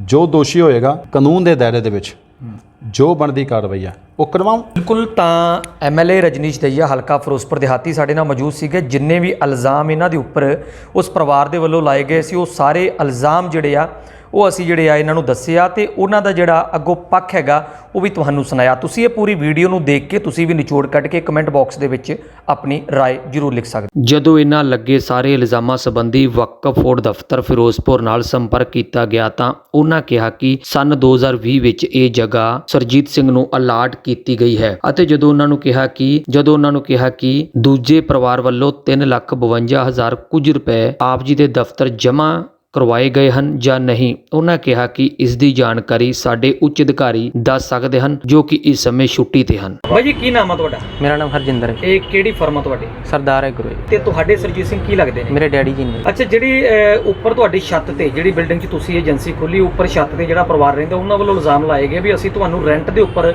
ਇਹ ਜਗ੍ਹਾ ਦਿੱਤੀ ਸੀਗੀ ਪਰ ਤੁਸੀਂ ਕਬਜ਼ਾ ਕਰਕੇ ਬੈਠੇ ਹੋ। ਤੁਸੀਂ ਇਹ ਜਗ੍ਹਾ ਕਿਸ ਢੰਗ ਨਾਲ ਲਈ ਹੈ ਜੀ? ਅਸੀਂ ਤਾਂ ਇਹ ਜਗ੍ਹਾ ਵਕਫ ਬੋਰਡ ਤੋਂ ਲਈ ਹੈ। ਵਕਫ ਬੋਰਡ ਨੇ ਸਾਨੂੰ ਕਿਰਾਏ ਤੇ ਦਿੱਤੀ, ਅਸੀਂ ਰੈਂਟ ਤਾਰ ਰਹੇ ਹਾਂ ਉਹਦਾ। ਸਾਰੀਆਂ ਰਸੀਦਾਂ ਸਾਡੇ ਕੋਲ ਨੇ, ਪਲੀਜ਼ ਆਰਡਰ ਸਾਡੇ ਕੋਲ ਨੇ। ਅੱਛਾ, ਇੱਕ ਫਲੈਕਸ ਬੋਰਡ ਦਾ ਰੌਲਾ ਹੈਗਾ ਕਿ ਉਹ ਕਹਿੰਦੇ ਵੀ ਇਹਨਾਂ ਵੱਲੋਂ ਫਲੈਕਸ ਬੋਰਡ ਲਾਇਆ ਗਿਆ ਸੀ ਜੋ ਤੁਹਾਡੇ ਬਿਲਡਿੰਗ ਦੀ ਛੱਤ ਦੇ ਉੱਪਰ ਆ, ਜੋ ਕਿ ਐਮਐਲਏ ਰਜਨੀਸ਼ ਦਈਆ ਦਾ ਸੀ। ਕੀ ਤੁਹਾਡੇ ਵੱਲੋਂ ਲਾਇਆ ਗਿਆ ਸੀਗਾ ਫਲੈਕਸ? ਨਹੀਂ, ਉਹਦੇ ਨਾਲ ਸਾਡਾ ਕੋਈ ਕਨੈਕਸ਼ਨ ਨਹੀਂ, ਅਸੀਂ ਨਹੀਂ ਲਵਾਇਆ। ਅੱਛਾ, ਕੋਈ ਹੋਰ ਤੁਹਾਡਾ ਵਿਵਾਦ ਹੈਗਾ ਉਸ ਪਾਰਟੀ ਦੇ ਨਾਲ ਜਿਹੜੀ ਪਾਰਟੀ ਲਗਾਤਾਰ ਤੁਹਾਡੇ ਤੇ ਇਲਜ਼ਾਮ ਲਾ ਰਹੀ ਹੈ, ਤੁਹਾਡੀ ਏਜੰਸੀ ਨੂੰ ਟਾਰਗੇਟ ਕੀਤਾ ਜਾ ਰਿਹਾ? ਨਹੀਂ, ਸਾਡਾ ਕੋਈ ਬੁਨਿਆਦ ਨਹੀਂ। ਜਿੰਨੇ ਵੀ ਤੁਹਾਨੂੰ ਅਸੀਂ ਆਫ ਕੈਮਰਾ ਇਲਜ਼ਾਮ ਦੱਸਿਆ ਜੋ ਉਸ ਪਰਿਵਾਰ ਦੇ ਵੱਲੋਂ ਲਾਏ ਗਏ ਆ, ਉਹਨਾਂ ਸਾਰੇ ਇਲਜ਼ਾਮਾਂ ਦੇ ਬਾਰੇ ਤੁਸੀਂ ਕੁਝ ਕਹਿਣਾ ਚਾਹੁੰਦੇ ਹੋ? ਨਹੀਂ, ਬੇਬੁਨਿਆਦ ਕੋਈ ਨਹੀਂ ਕਹਿਣਾ ਚਾਹੁੰਦਾ। ਕੋਈ ਹੈ ਸੱਚਾਈ ਉਹਨਾਂ ਦੇ ਬਿਆਨਾਂ ਦੇ ਵਿੱਚ? ਨਹੀਂ, ਕੋਈ। ਪਰ ਇਹਦੀ ਸੱਚਾਈ ਇਹ ਹੈ ਕਿ ਅਸ਼ੋਕ ਕੁਮਾਰ ਪੁੱਤਰ ਆਰੀਅਨ ਇਹ ਉਸ ਜਗ੍ਹਾ ਤੇ ਰਹਿ ਰਹੇ ਨੇ, ਉੱਪਰ ਨਜਾਇਜ਼ ਕਬਜ਼ਾ ਕੀਤਾ ਹੋਇਆ ਹੈ ਨਾ। ਉੱਥੇ ਇੱਕ ਟਰੈਕਟਰਾਂ ਦੀ ਏਜੰਸੀ ਹੈ ਜੀ, ਟਰੈਕਟਰਾਂ ਦੀ ਏਜੰਸੀ ਹੈ, ਜੌਨ ਡੀਅਰ ਟਰੈਕਟਰਾਂ ਦੀ। ਉਹਨਾਂ ਵੱਲੋਂ ਸਾਡੇ ਕੋਲ ਆ ਦੇਖੋ ਇੱਕ ਦਰਖਾਸਤ ਆਈ ਹੋਈ ਹੈ, ਆਹ ਦਰਖਾਸਤ ਆਈ ਹੋਈ ਹੈ 23/10/23 ਦੀ। ਦੂਸਰੀ ਦਰਖਾਸਤ ਸਾਡੇ ਕੋਲ 31/22/8 ਦੀ ਆਈ ਹੋਈ ਆ। ਦੇਖੋ, ਦੋ ਦਰਖਾਸਤਾਂ ਸਾਡੇ ਕੋਲ ਨੇ। ਇਹਨਾਂ ਨੇ ਉੱਥੇ ਉੱਪਰ ਨਜਾਇਜ਼ ਕਬਜ਼ਾ ਕੀਤਾ ਹੈ ਤੇ ਉਸ ਤੋਂ ਬਾਅਦ ਉਹਨਾਂ ਨੇ ਉਸ ਦਿਨ 23 ਤਰੀਕ ਦੀ ਜੋ ਗੱਲ ਆ, ਸਾਨੂੰ ਉਹਨਾਂ ਦੀ ਕਾਲ ਆਈ ਹੈ ਕਿ ਇਹਨਾਂ ਨੇ ਬੰਦੇ ਇਕੱਠੇ ਕੀਤੇ ਨੇ ਇੱਥੇ ਕਿ ਕੋਈ ਵੀ ਝਗੜਾ ਹੋ ਸਕਦਾ ਕਿ ਤੁਸੀਂ ਮੌਕੇ ਤੇ ਆਓ, ਬਾਕੀ ਸਾਡਾ ਸਮਾਨ ਚੋਰੀ ਹੋ ਰਿਹਾ। ਅਸੀਂ ਉਹਨਾਂ ਦੀ ਗੱਲ ਸੁਣ ਕੇ ਜਦੋਂ ਇਹਨਾਂ ਨੇ ਕਿਹਾ ਕਿ ਬੰਦੇ ਇਕੱਠੇ ਕੀਤੇ, ਅਸੀਂ ਗਏ ਹਾਂ ਮੌਕੇ ਤੇ। ਜਾ ਕੇ ਅਸੀਂ ਇਹਨਾਂ ਨਾਲ ਗੱਲ ਕਰਨ ਲੱਗੇ ਹਾਂ ਤੇ ਲੇਡੀਜ਼ ਮੇਰੀ ਬਿਨਾਂ ਪਰਮਿਸ਼ਨ ਤੋਂ ਵੀਡੀਓ ਬਣਾਉਣਾ ਸ਼ੁਰੂ ਕਰਤਾ।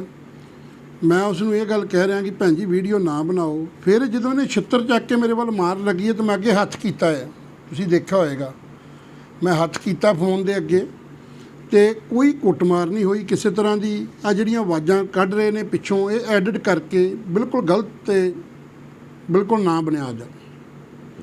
ਤੁਸੀਂ ਜਦੋਂ ਇਹਨਾਂ ਤੁਹਾਡੇ ਦੇ ਛਿੱਤਰ ਮਾਰਿਆ ਗਿਆ ਤਾਂ ਤੁਸੀਂ ਇਹਨਾਂ ਤੇ ਕਾਰਵਾਈ ਕੀ ਕੀਤੀ ਹੈ? ਇਹਨਾਂ ਦੀ ਰਪਟ ਪਾਈ ਹੈ ਜੀ, ਬਿਲਕੁਲ ਆ ਕੇ ਕਿ ਇਹਨਾਂ ਦੀ ਰਪਟ ਪਾਈ ਗਈ ਹੈ, ਡਿਊਟੀ 'ਚ ਵਿਘਨ ਪਾਉਣ ਦੀ ਸਾਰਾ ਕੁਝ ਕੀਤਾ ਹੈ ਜੀ। ਬਾਕੀ ਜੋ ਵੀ ਆ ਹੁਣ ਅਸੀਂ ਤਾਂ ਇਹਨਾਂ ਨੂੰ ਉਲਟਾ ਇਹ ਵੀ ਕਹਿ ਕੇ ਆਏ ਹਾਂ ਕਿ ਤੁਸੀਂ ਥਾਣੇ ਆ ਕੇ, ਇਹ ਅੱਜ ਹੀ ਅਸੀਂ ਨਹੀਂ ਗਏ, ਇਸ ਤੋਂ ਪਹਿਲਾਂ ਵੀ 1-2 ਵਾਰ ਗਏ ਹਾਂ ਅਸੀਂ ਇਹਨਾਂ ਦੇ ਘਰੇ, ਜਦੋਂ ਲੜਾਈ ਝਗੜਾ ਹੁੰਦਾ ਸੀ ਅਸੀਂ ਇਹਨਾਂ ਨੂੰ ਸਮਝਾ ਬੁਝਾ ਕੇ ਆਏ ਹਾਂ, ਪਰ ਇਹ ਥਾਣੇ ਉਦੋਂ ਵੀ ਨਹੀਂ ਆਏ। ਇਸ ਤੋਂ ਪਹਿਲਾਂ ਵੀ ਅਸੀਂ ਜਾਣਦੇ ਹਾਂ ਲੇਡੀਜ਼ ਹੀ ਇਹ ਬੰਦਾ ਕੀ ਕਰਦਾ ਹੈ ਕਿ ਲੇਡੀਜ਼ ਨੂੰ ਅੱਗੇ ਕਰ ਦਿੰਦਾ ਹੈ, ਆਪ ਪਿੱਛੇ ਹੋ ਜਾਂਦਾ ਹੈ। ਇੱਕ ਹਾਈ ਕੋਰਟ ਦੇ ਵਿੱਚ ਮੈਟਰ ਦਾ ਜ਼ਿਕਰ ਹੋ ਰਿਹਾ ਜੀ, ਉਹ ਕੀ ਮਾਮਲਾ ਜੀ? ਆਹ ਦੇਖੋ ਜੀ, ਆਹ ਸਾਰੇ ਕਾਗਜ਼ ਪਏ ਨੇ, ਇਹਨਾਂ ਨੂੰ ਬੱਕਰ ਬੋਰਡ ਨੇ ਬੇਦਖਲ ਕੀਤਾ ਹੋਇਆ ਹੈ। ਇਹ ਸਾਰੇ ਕਾਗਜ਼ ਪੱਤਰ ਜਿੰਨੇ ਵੀ ਆ ਜੌਨ ਡੀਅਰ ਏਜੰਸੀ ਵਾਲਿਆਂ ਦੇ ਨਾਂ 'ਤੇ ਆ ਸਾਰਾ ਕੁਝ। ਇਹਨੇ ਰਿਟ ਪਾਈ ਹੋਈ ਆ। ਮੈਂ ਉਹਨਾਂ ਨੂੰ ਇਹ ਵੀ ਗੱਲ ਕਹਿ ਰਿਹਾ ਕਿ ਤੁਸੀਂ ਮੈਨੂੰ ਕਾਗਜ਼ ਦਿਖਾਓ, ਹਾਈ ਕੋਰਟ ਦੇ ਆਰਡਰ ਦਿਖਾਓ। ਤੁਸੀਂ ਦੇਖਿਆ ਹੋਏਗਾ ਕਿ ਮੈਂ ਉਹਨਾਂ ਨੂੰ ਇਹ ਗੱਲ ਕਹਿ ਰਿਹਾ ਕਿ ਭੈਣ ਜੀ ਮੈਨੂੰ ਹਾਈ ਕੋਰਟ ਦੇ ਆਰਡਰ ਦਿਖਾਓ, ਪਰ ਉਹਨਾਂ ਕੋਲ ਆਰਡਰ ਹੁੰਦੇ ਤਾਂ ਦਿਖਾਉਂਦੇ ਕੋਈ। ਤੁਹਾਨੂੰ ਆਰਡਰ ਦਿਖਾਉਣ ਆਏ ਨਹੀਂ ਅੱਜ? ਕੁਛ ਨਹੀਂ ਦਿਖਾਇਆ ਜੀ, ਕੋਈ ਆਰਡਰ ਹੈ ਹੀ ਨਹੀਂ ਉਹਨਾਂ ਕੋਲ। ਹਾਈ ਕੋਰਟ 'ਚ ਕੋਈ ਉਹਨਾਂ ਦਾ ਮੈਟਰ ਹੀ ਨਹੀਂ ਹੈ, ਹਜੇ ਸੈਫਟੀ ਨਹੀਂ ਹੋਈ ਉਹਨਾਂ ਦੀ ਹਾਈ ਕੋਰਟ ਦੇ ਵਿੱਚ। ਹੁਣ ਐਸਐਸਪੀ ਸਾਹਿਬ ਵੱਲੋਂ ਕੀ ਆਦੇਸ਼ ਦਿੱਤੇ ਗਏ? ਆਦੇਸ਼ ਹੀ ਹੈ ਸਰ, ਜੋ ਵੇਖੋ ਕਾਨੂੰਨ ਤੇ ਲਾਅ ਐਂਡ ਆਰਡਰ ਖਰਾਬ ਨਹੀਂ ਹੋਣ ਦਿੱਤਾ ਜਾਏਗਾ ਏਰੀਆ ਦੇ ਵਿੱਚ। ਦੇਖੋ ਇਹ ਜੋ ਐਲੀਗੇਸ਼ਨ ਲਾ ਰਹੀ ਹੈ ਸਾਰਾ ਘੁਮਾ ਕੇ ਸਾਰੀ ਗੇਮ ਨੂੰ ਕੀਤਾ ਜਾ ਰਿਹਾ ਕਿ